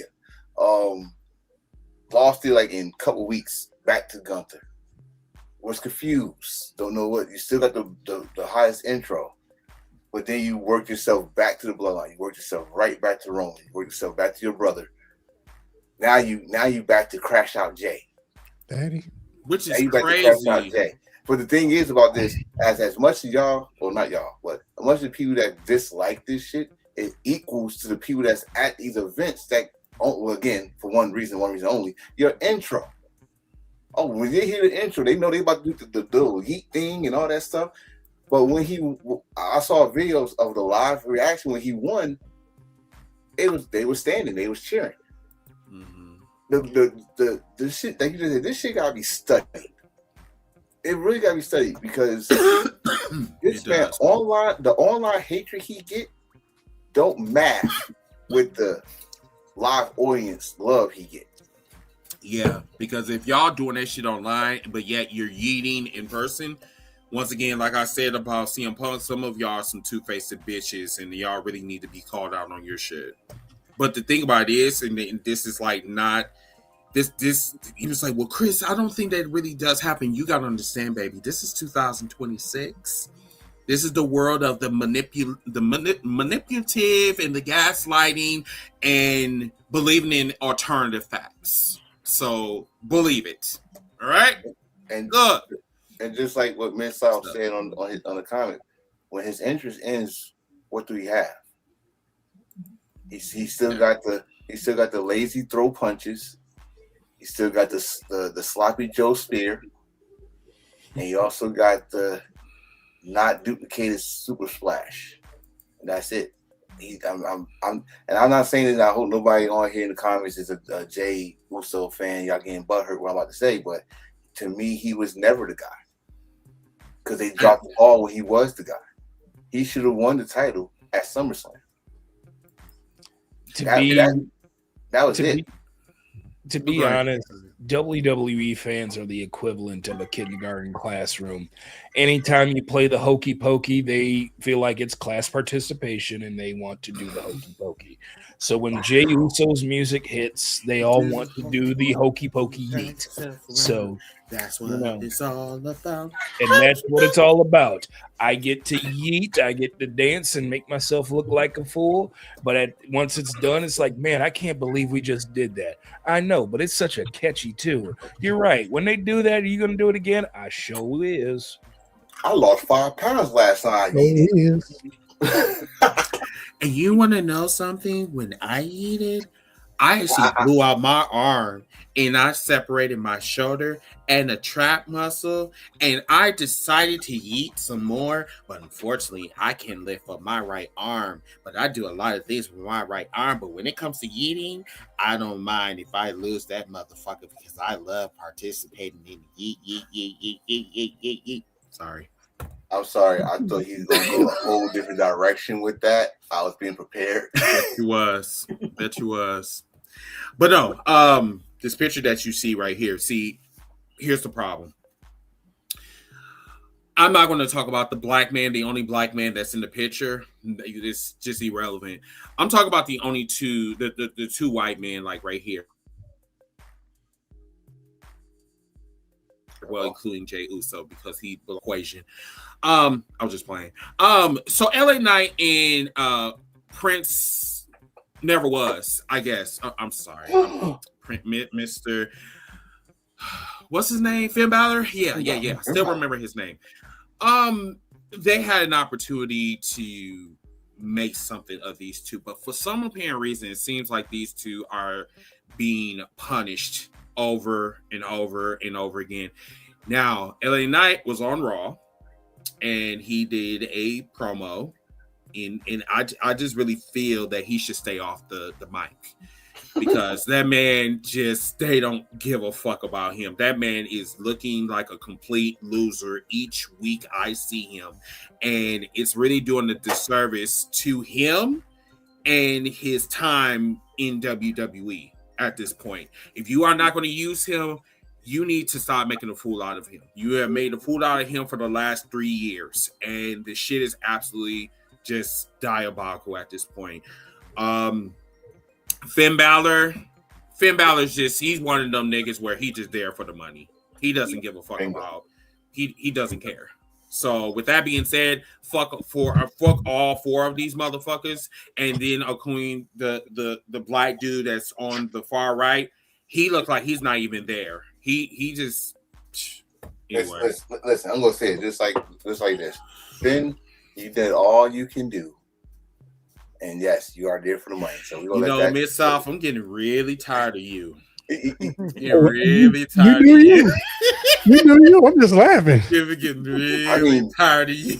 The play-by-play, he cannot help what he hears. I mean, Bro, don't pay me no mind. Yeah, I'm trying not to, but you're below me, and I'm just like, look at this. LA Knight again. Somebody else shot. They fumbled. They fumbled opportunity, or did they rush the situation? Because as soon as he got over, when he got over, over, they pushed him and they shoved him to Roman Reigns, and that killed his momentum. And then he got yeah. You're right. And then he got the mid-card title like months later at SummerSlam. Thank you for doing what you did for us. Here's the U.S. title off of Logan Paul. And right, Finn. I'm gonna say this Finn, and I wish they stopped doing this every time you see Finn. Oh, he's the first ever Universal title champion. Who gives a fuck? He was only champion for 12 hours. Yeah. But y'all like to keep on bringing up how many opportunities he had after that. I can count on one hand. So stop bringing that up. Is he? I mean, listen. It's a little bit. It's a little muddy when we talk about money, right? I just want to see them use Finn effectively, right? Yeah. I mean, getting money, that's cool. Like, you're gonna get money, but then at the same time, like, we know how good you are, but yet you are willing to. You are literally willing to let them just do whatever the fuck you want to do because you're getting that money, right? I'm not the type of nigga where I like to pocket watch. I'm not getting your money. I'm not fucking you. You're not fucking me. I mean, like, I don't give a fuck about that. Excuse my language. I'm sorry. My bad. I shouldn't have said that. But it's just, I'm so tired of us sitting up here. Yes, let's do that twice. So, it's just don't do that. Okay. But my whole thing is that if you are there for the money, just say so. Sit your ass over there in catering and just do that. But you looking like a fool constantly over and over again. Yeah, motherfucker, I'm going to ask you some questions. It is not about money. I can almost guarantee you he was one of the ones that took a 50% pay cut, and that's me without knowing anything. Never. It's not about money with him. It's about him being comfortable where he is. I've said this before on this show. Yes, only. That's hold on, Miss All. That too, because like I said, the dude is up there in age. Like, dude is like, listen, I'm comfortable in trying to help the next group of people become stars. If that's who you are, that's who you are. Yeah, and just one more thing, I was just gonna say, I've said this before on this show. There is no wrestler on this planet outside of AEW that's more perfect for AEW than Prince Devitt. He should be there, but he's comfortable where he is. So that's pretty much the same thing like AJ Styles was. I guess that issue with like being, I guess, complacent, just being just like I don't know at this point. And it's like it's just like, I mean, just think of it as like professional sports.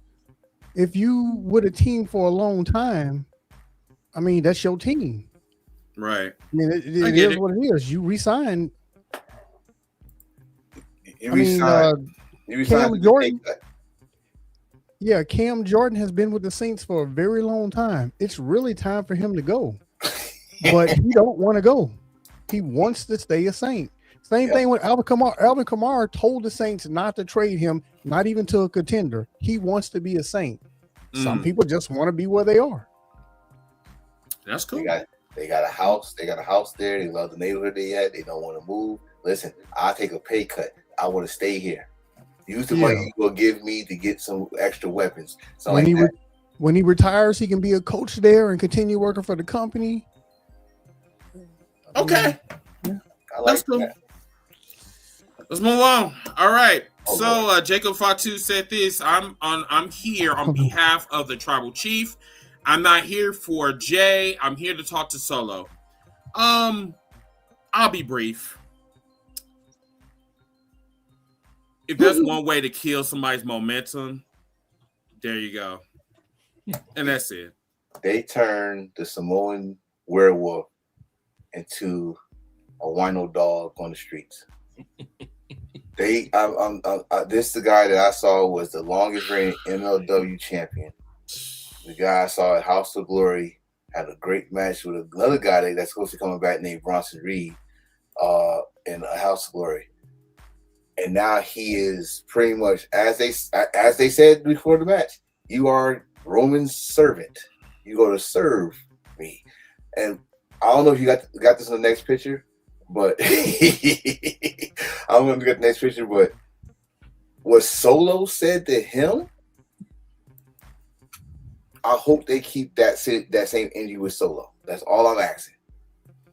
That's all I'm asking. Don't have him run back to the bloodline either.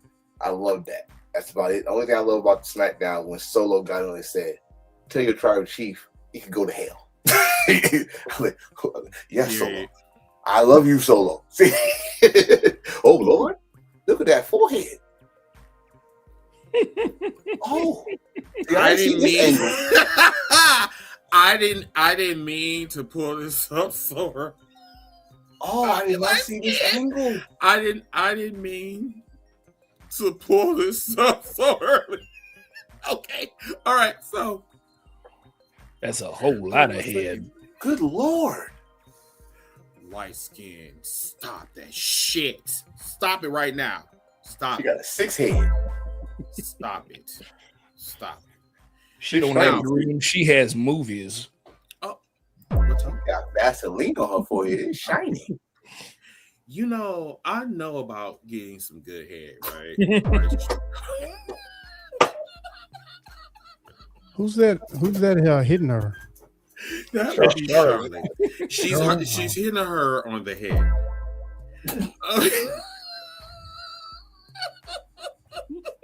You know, according to that, she talking about, hey, give me some more. You know, That's a bold move. It Is is bold move. It is. All right, Miss he has joined the party. I know, right?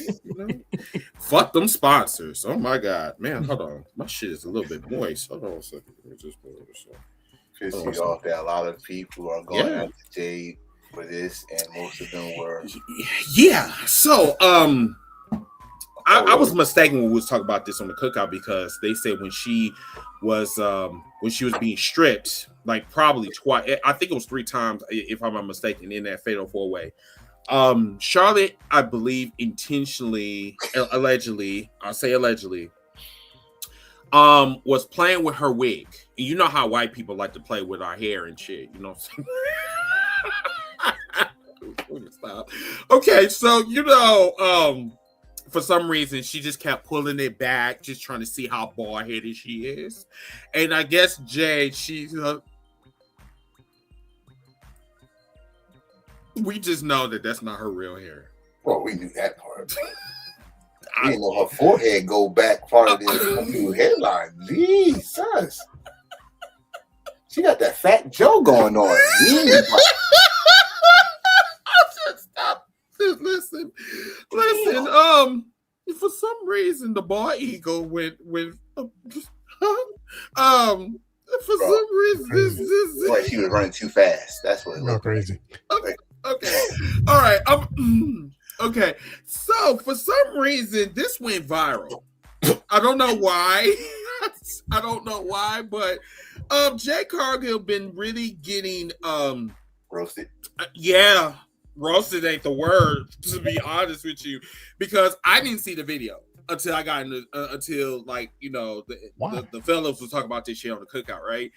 And I was seeing the footage, and I'm like, oh my god, this girl is bald-headed. Like, I did not know that. But of course, people are still gonna like the aesthetics. They're gonna like the 8-pack stomach or whatever. But they think that she might be a man. But I don't know that. You like that damn doll from Rugrats, that little girl's doll. Don't do that. Cynthia. There you go. He knows the name, so. What the fuck? Y'all, you know what? I'm taking this off my screen because y'all are just so crazy. I don't care what people saying about it. You better take it off like that wig coming off her head. I'm gonna take this off because y'all are doing way too much. All right. I think that is. I think that's the last thing I have. So I think what we're gonna do is we're gonna talk about this on the cookout because we got some other items because we got segments, and then we'll talk about this on the cookout, y'all, tomorrow. Okay, so we have something to talk about in the morning. It'll be about 10 o'clock Central Time, 11 o'clock Eastern, because at 9 o'clock I actually have a meeting. I have to have a one-on-one with my. I am off tomorrow. I will be there with my manager. Yeah. So we'll talk about that tomorrow. So just hold that in the back of your, in your back of your pocket. And without further ado, we are going to have. Hold on a second. Let me just. You got the music. I missed the music. Did you bring the music, Light Skin? I did not bring the music, but we should bring the music eventually. Music where? That's my shit. What do you mean? What? We'll talk about it later. You want to talk about it later? I don't want to talk about it now. Okay. But anything. Anyway, without further ado, this is Mr. Light Skin and Mr. The Book of Nardo. So, for those of you that don't know, on TikTok, I used to do this thing called From the Book of Nardo.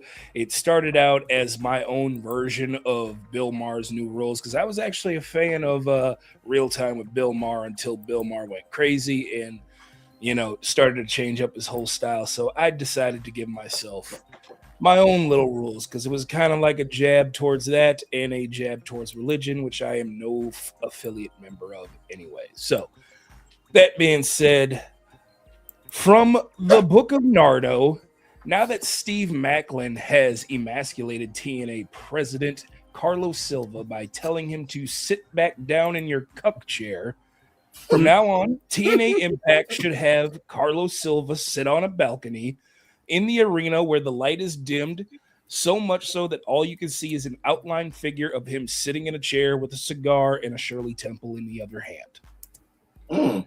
Wow. That way he can lean more and more into this cuck persona and turn it into a character. I mean, why not? Vince McMahon would have done it.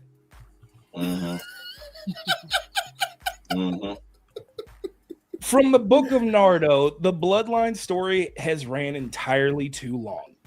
And anyone who keeps saying, let it cook, or let it cook, let it marinate, let it do this, let it do that, are certifiable arsonists because this bitch has been in the slow cooker for 6 years. And we have been doing nothing but running in circles. Think we haven't? Let me remind you. Roman wins the title. Roman tries to recruit family by gaslighting them. Roman recruits family by successfully gaslighting them. Roman takes over the company. Roman works less dates, which allows his family members to work more and more times and have more main event opportunities. Roman loses grips and control over what he has over his family. Roman loses family members periodically. Roman loses the title. Roman's empire falls. We are legit in the same position we started back in 2020 when this whole story started, and now it's repeating itself. Nostalgia is defined as the sentimental longing or wishful affection for the past that typically invokes a combination of deep memory with a realization that that moment is gone forever. The NWO eventually ended. The original, as well as Hollywood and Wolfpack versions. And thankfully, the NWO 2000.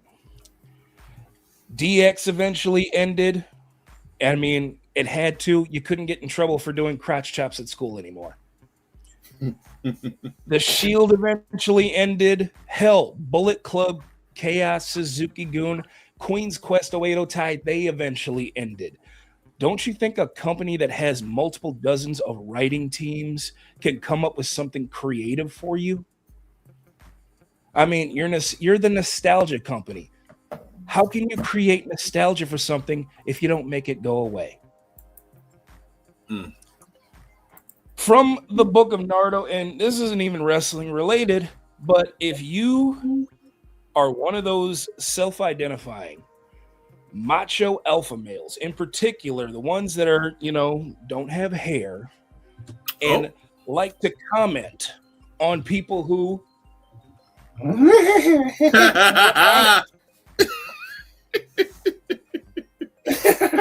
then I need you to do one of two things. Either have justifiable evidence for why your theory is that is non-male behavior, or you better have a hair routine that is superb.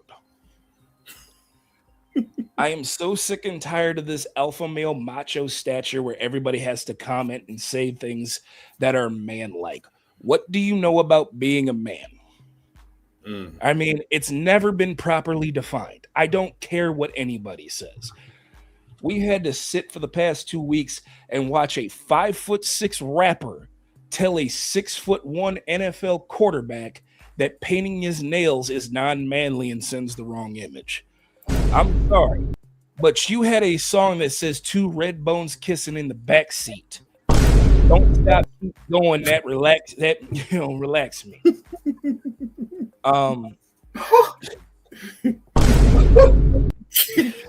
Exactly. Think about it. Who am I going to take advice from? I'm sorry, but if I have kids, I wish that they had half the character that Caleb Williams has. All right? Not somebody who tries to pay for somebody to go ahead and make sure that his son is straight. And finally, take this bonnet off. Finally, hello. From the Book of Nardo, there are 3 things in this world that the wrestling fans and the IWC cannot convince me of at this very moment in time. 1, AEW is going out of business. Sorry, that's already been proven. It's not happening anytime soon. Mm-hmm. Two, talents like Mercedes Moné and Jon Moxley want to go back to WWE. If they wanted to go back to WWE, they would have been back. Go. And three. And finally, the last thing you will not convince me of is that going back to WWE was the best decision for CM Punk since leaving AEW. Oh, Jesus. November 25th, 2023 will mark 3 years since CM Punk returned to WWE after he was terminated from AEW for just cause. And since his return, he's been a model employee. He's been featured on video games, and he hasn't stirred the pot backstage, not once. Yet. That is until recently it was reported that Punk was possibly asked to take a pay cut. Since then, Punk hasn't been seen since the Raw after Mania. And no one knows where he will be going from here. I can remember back during a time when everyone in the IWC was clamoring for CM Punk to return to WWE because it didn't feel right. WWE made him a star. Side note, WWE didn't make CM Punk a star. They just provided him a bigger platform. Just like Jon Moxley, just like Moné, just like Seth Rollins, Killer Cross, Samoa Joe, Jordan Grace, and any star plucked from the indies that could work the style for WWE and make that company money.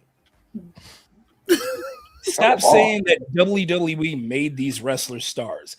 That's glazery at its finest, and your mouth is dripping. Drop a bomb, Willie. Just drop a bomb. That's a lot of shots. all right. I ain't got. Oh, my bad. Let's shoot. Let him cook. But maybe, just maybe, it's time to realize that it's not a creative problem. It's not a booking problem. It's not an ownership problem. No, maybe it's a Phillip Brooks problem. When Punk came back to 2021, he stated that he left a place that made him sick in the first place. And 2 years later, he ends up going back to that same place. Don't get me wrong. I was a CM Punk fan, but I'm a fan of the wrestler. CM Punk is perfect for WWE. Why?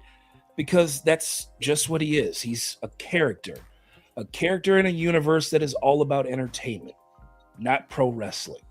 And Punk's character is perfect for entertainment with just a splash of wrestling, because that's all it is, an act. That's what WWE is, the actor factory. So that makes you believe what you're seeing is real. However, the one bill that you came to clearly see changes his appearance once that curtain drops. And if you still believe that WWE is the only place where wrestling is truly peak, perhaps you too can be sold on the idea of an MMA fight on a White House lawn. Oh, okay. Ooh, well, damn. Mic drop. Well, everybody, that concludes the book of Nardo. Politically excited to talk about the fight on the White House. What we got Oh God. Okay. First of all, thank you so much, Light Skin. Give this man give him a stand ovation. Yes, Give him applause. man, y'all give him W's in the comment section, man. That was absolutely fabulous. So that was fabulous. That was cool. Man, but let's give him another round of applause, bro. All right. Woo. So, I don't know if I can follow up on that because, but I do have my little segment this week. It's not going to be long. I'm actually going to tell y'all Whew. When I heard about this person doing what he did on social media, or more so, yeah. But before we start that, this is the Megatron lair with your boy Chris Dilworth, okay? Sexy as fuck, you know, chest all out. I'm not showing my nipples because y'all do not need to see all of that, okay? So this week, everybody, I'm introducing a new segment. Not only the Megatron lair, but we have this. I want y'all to see if it's going to come up. Yes, Wrestling Bootlicker of the Week. Now, who is it going to be? Who could it be? Drummer please. Now that will be your boy Teddy Long. Yes, Bootlicker of the Week. Yes, this fool. Holla, holla. Yeah, holla, holla. No. I want Vince McMahon back. Holla, holla. Now this fool ass motherfucker decided to say that he wants Vince McMahon to come back. Now, he said this according to TMZ Sports. Long stated that he believes that Vince McMahon should return back to WWE. Now, the reason why he wanted him to return back to WWE because he figures that Vince McMahon can steer WWE in the right direction. Teddy, baby. Teddy, listen. For a Negro that sat up here on numerous occasions, on numerous podcasts, and stated that white people were very racist during your time as a referee, as a manager back in the Mid-South days. Not you Mid-South. I'm talking about in the Mid-South days, you know, NWA, you know what I'm saying, all that shit. You even brought up Ric Flair at one point. You stated that you were mistreated. You were called a nigger at one point. Excuse my language, but you were called that. You was called everything under the sun. And then we forward to 35 years later, and now you're on podcasts, you're on TMZ, stating that you want that pedophile, the sexual predator to come back to WWE. So Teddy, I understand that you probably have dementia or something in your old age, but you're going to have to understand, sir, the reason why we're in this fucked up ass position is because of fucking Vince McMahon. Now, what I need you to do is, sir, I might respect you.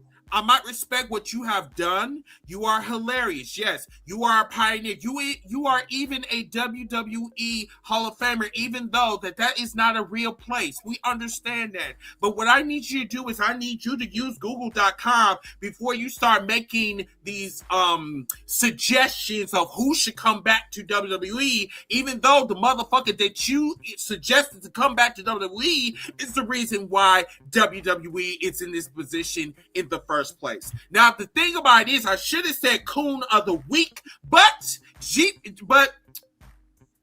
ChatGPT censored me, so I couldn't do it. So I just said, hey, how about we just do Bootlicker of the Week? That's a little bit more PG, but that's not up my speed.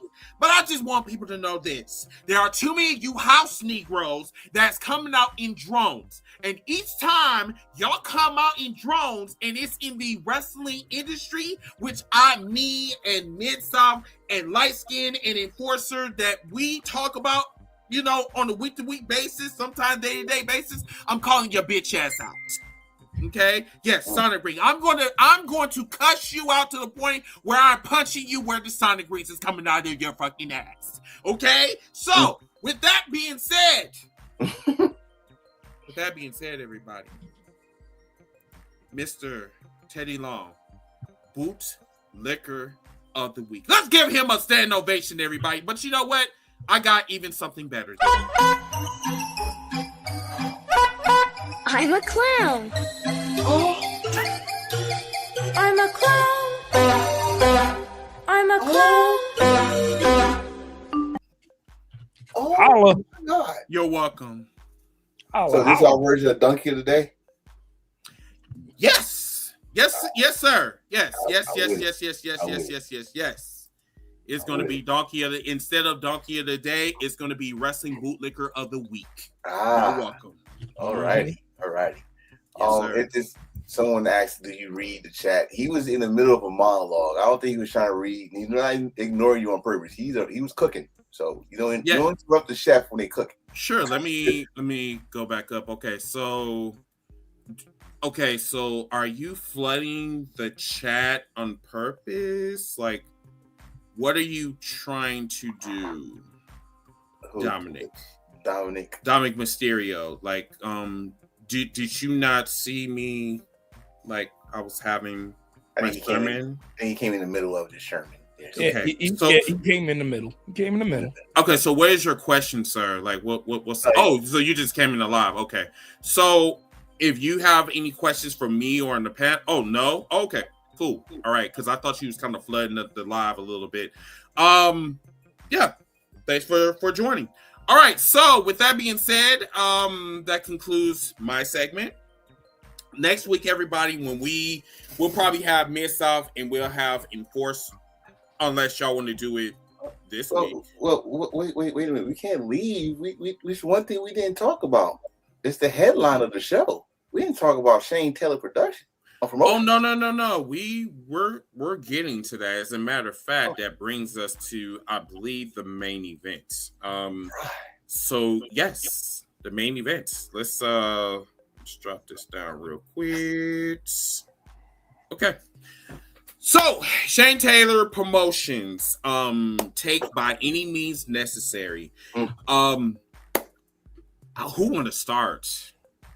Who idea was this? Was it Mid-South or Lyfe? No, this was my idea. It's all of us. Yeah. Oh, well, all of us. Like literally, yeah, we all want to talk about this. Yeah, because we've been talking about this for a while, and I was like, I really think it's time to give them their flowers, like especially after what happened on Saturday against the Death Riders. They were showcased perfectly to perfection, because at one point I thought that the Death Riders was going to lose, even though they did not win. I really feel that Shane Taylor Promotions is here to stay, and I believe that they should go up to the next level. And the next time that they do face the Death Riders, I think they should win. Well, I think me and Light Skin talked about it in the post reaction last night, where I said that I asked the question, "What do you think this is the end of the feud?" Where Light Skin said no, and I had to agree with Light Skin when he said I think this is just the beginning. Like, honestly, you need some fresh blood in there to go against the Death Riders. Shane Taylor, if you know him for years, he don't back down from nobody. Great, he's great in the ring, great on the mic. He makes you when he talks, it feels real. It feels like he every word he say he means it, right? And then look at the people he got around him. Infantry. We watched the Infantry WrestleMania weekend in Philly, where they went against the Kingdom.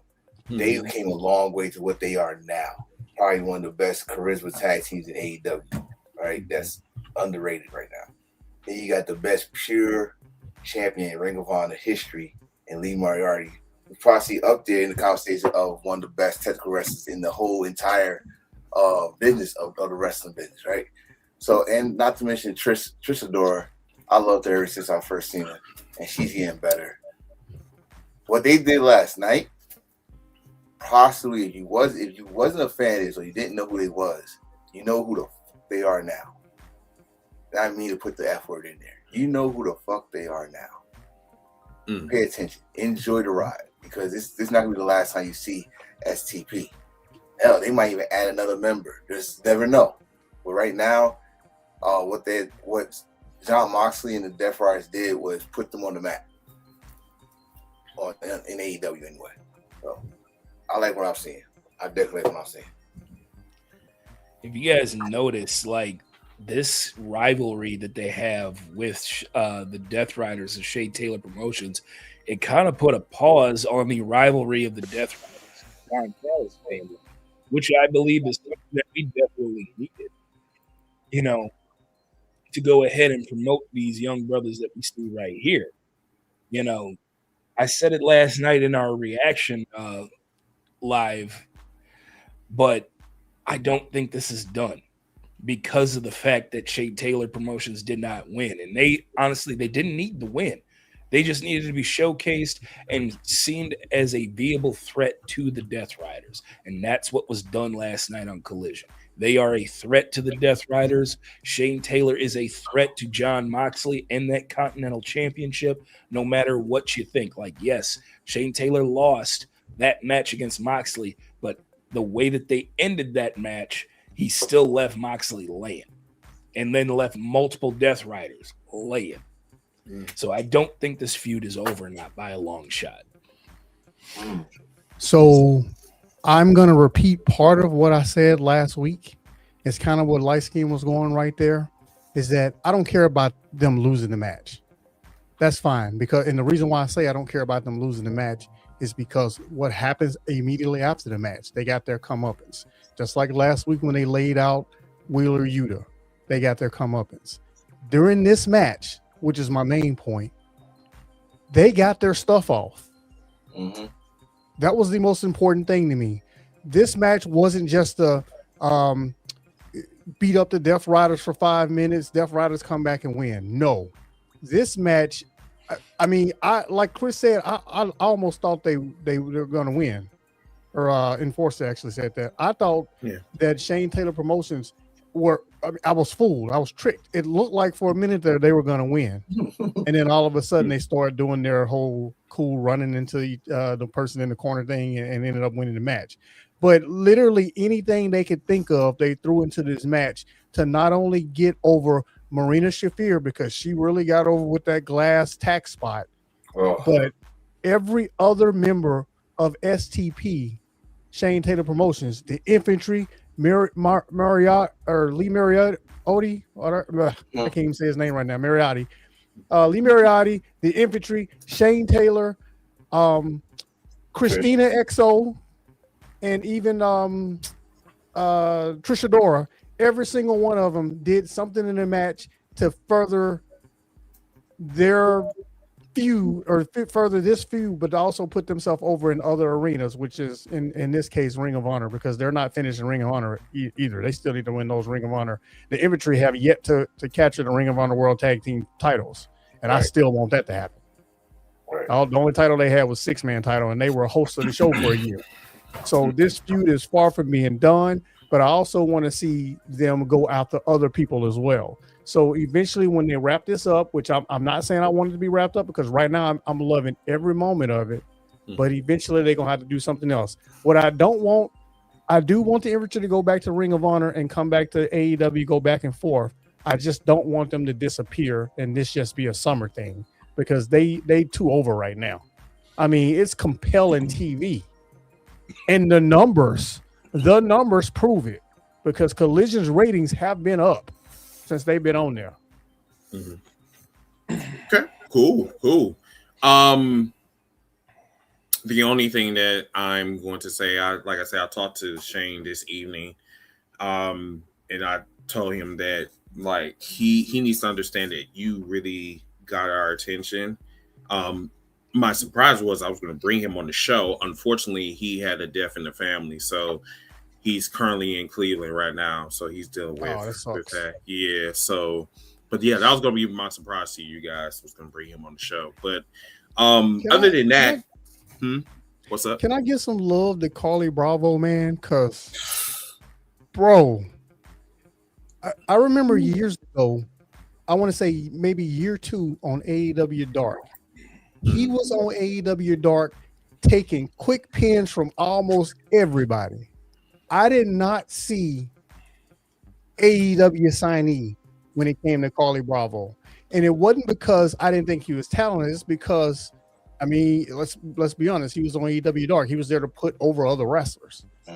But man, him and Sean Dean, God, bro, how far have they come in 6 years? It is insane. Like I said last time, Sean Dean went from being the guy who, quote unquote, beat MJF twice, was laughable, right? Because he punches one of those times, if I'm not mistaken, to a credible, he's a credible wrestler in AEW, doggone it. He is somebody who, when he's on screen, Sean Dean and Carly Bravo, I need to see them. Mm-hmm. And what does that preach? That preaches patience. I say it all the time. Just because I like you, just because somebody likes you, don't mean it's your time right now. Learn your craft, know your role, get better, stick to it, stick with it, and eventually you'll get there. Mm.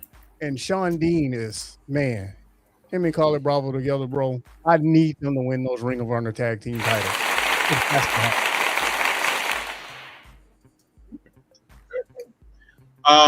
Anything else?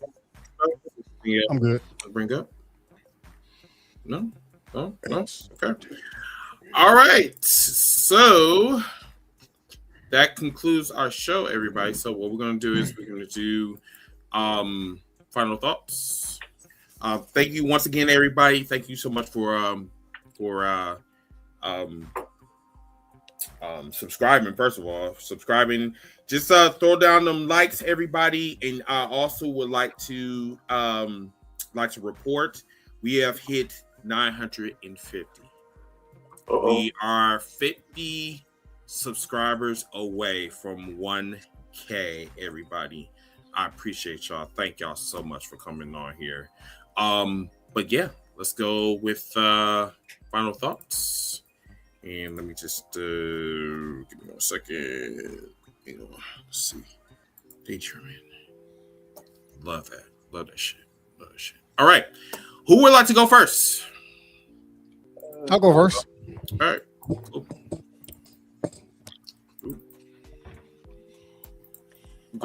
I love tournament wrestling, but that's not the point of this. That's not the point of this final thoughts. I just wanted to say that. Let's get that out there. So next week, when I do Mid-South's Random Rant, I am going to talk a lot about moments, because we all know most people think wrestling is about moments. I'm telling you, if you ain't never watched this show in your life, tune in next week, because I am going to prove to you that pro wrestling is not about moments. Now, I am not saying moments aren't important. By all means, they are 100% important, but I will prove to you that statement that a lot of people like to make, let me fine tune that a lot of WWE only fans like to make, is 1000% incorrect. Wrestling is not about moments.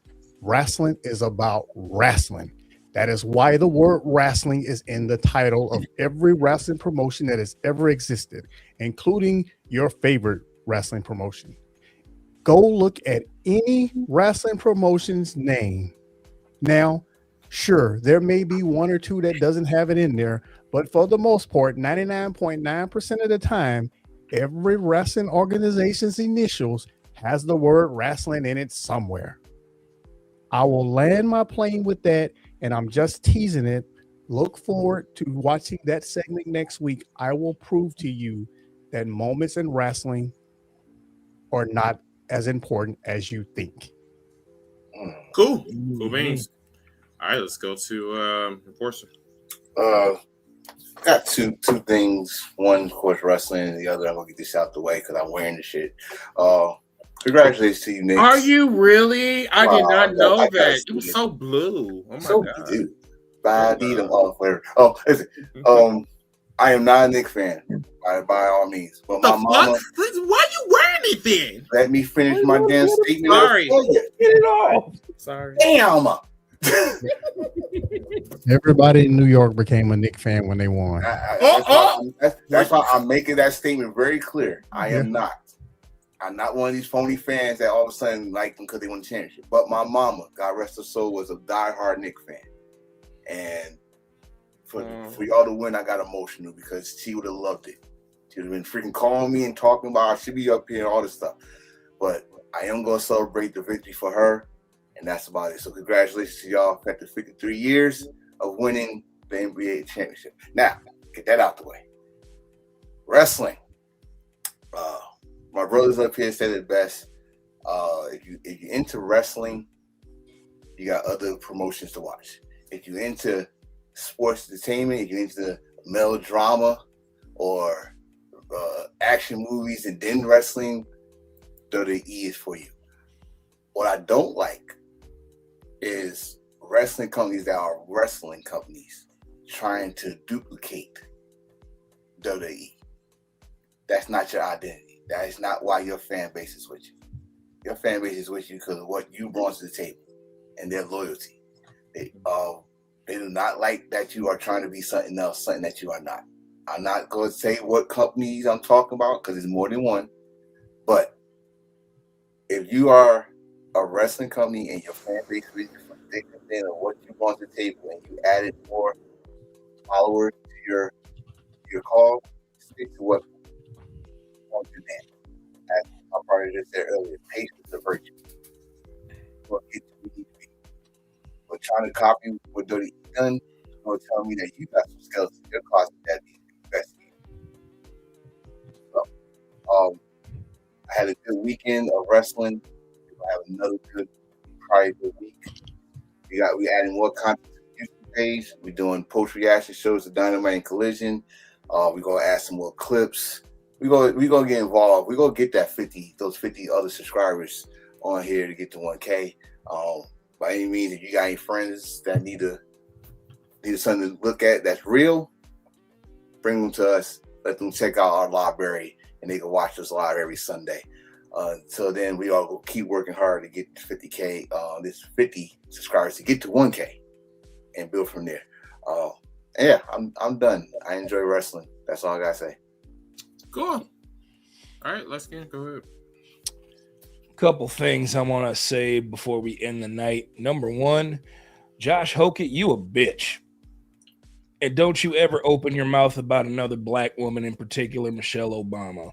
I just saw some reel that I just shared with y'all up in the chat because it was shared with me through an Instagram group chat that I had. But yeah, Josh Hokett's a bitch, and fuck that redneck special, fight that's on the White House lawn.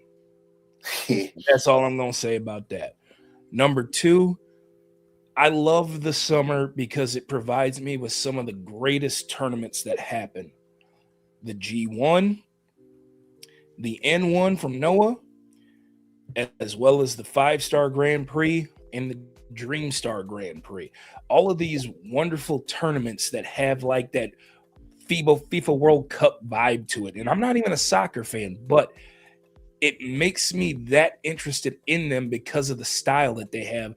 And there's just so many stories that are told and so many different scenarios that could play out, and wonder where exactly are they taking you. Because even when you think you know who you believe is going to win this tournament, all of a sudden they swerve you left, they swerve you right, and they take you for a ride that you inevitably enjoy. Hell, last year I thought Azumi was going to win the 5-Star Grand Prix because all of the pieces were falling into place for her. But nope. Momo Watanabe, who finally got into the finals and won. She won. After 2 different tries of being in the final, she won. So as far as I'm concerned, the summer is going to get interesting here as the months progress here. So go ahead and sit your happy ass down and start enjoying some of these tournaments that I mentioned, because I guarantee you it's not just the moments that make these tournaments special. The matches are that damn good as well. Yes, sir. Cool. So everybody, once again, to my buddies, my aces, thank y'all so much. Like you guys have been hard at work, and I greatly do appreciate you guys for rocking with me on this journey. Definitely. I can't express that enough. Also, repost, reshare, tell your friends about us, get the merch. Thank you so much for supporting us. We greatly do appreciate you. I will be doing a cookout tomorrow at 10 o'clock Central, 11 o'clock Eastern. So I'm going to piggyback off of what Light Skin just stated, and I'm going to show you this picture right here. So that the man, and I'm not going to even give him any type of energy. I don't give a fuck who his name is. I don't give a damn who he works for. And call him Michelle Obama a man or whatever. But this motherfucker was there. He was actually on TV. And currently right now, and thank you to one of my followers that just forwarded me the picture. Apparently he's getting a lot of backlash online right now as we speak. So I'm just going to say this to Mr. Roman Reigns as my final thought. Bitch ass nigga, I don't like you. I never liked you. I think you are very overrated. I think that you do a disservice to WWE fans, and you do a disservice to black people, because black people even call you black, and I don't even know why. I'm at the point right now that I believe that you are MAGA, and you stated before that you are not a supporter, but then yet you go to these disgusting ass shows and you say these things, and I'll be thinking that this is not you in character. This is actually you in real life. And that's why I don't fuck with you like that. Everybody want to throw up the ones and shit because they're brainwashed. I throw up the ones because I really think that this is exactly how I feel about you, right? But and this also was wrong with this country too. It's cool to shoot a black man in the back, but then it's a crime for you to defend yourself as an African American, right? So I have to say this, and I'm gonna say this very, very frank. I'm gonna say this, and I don't give no fucks or whatever. I don't fuck with white folks.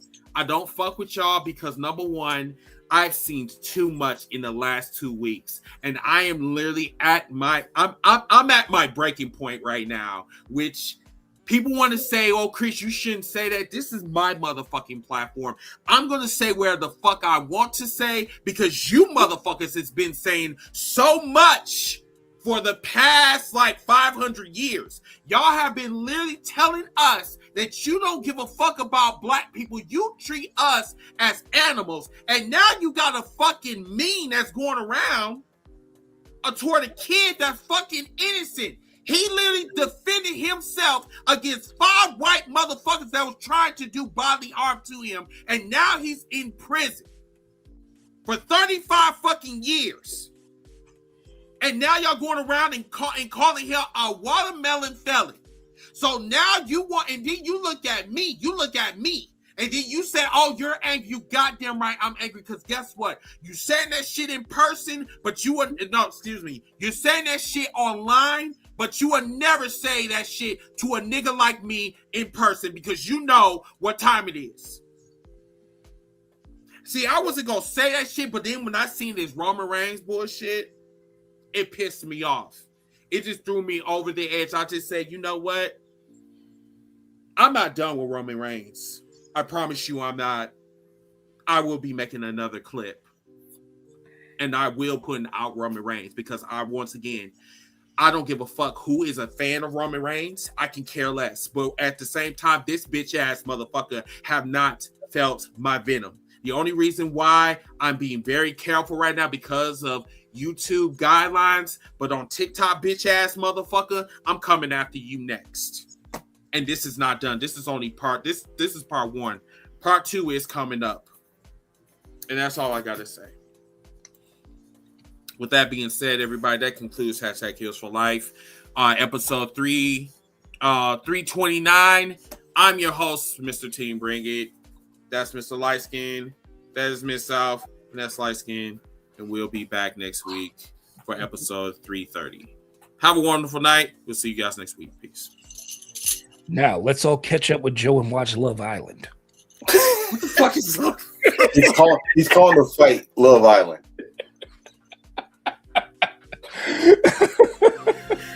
I can't fucking act. On the track. You know what it is. Turn it up. Let it bang. Heels for life on the track. You know what it is. Heels for life. Woo. Turn it up. Let it bang. Heels for life on the track. You know what it is. From the mid-south all the way worldwide, we the force of the heat where the bad guys start. Being enforcer in the cut, keep the story in line. DJ T.O. make it John when he gut, that's fine. Wild card talk slick, gotta take some 10. Like skin gave and bring the chaos sins. And get hit wreck good, then the roof catch flames. To another hit, I drop, you remember the name. Hills for life, we don't play nice. Every hot take feel cold as ice. From the blood to the mic, we define it.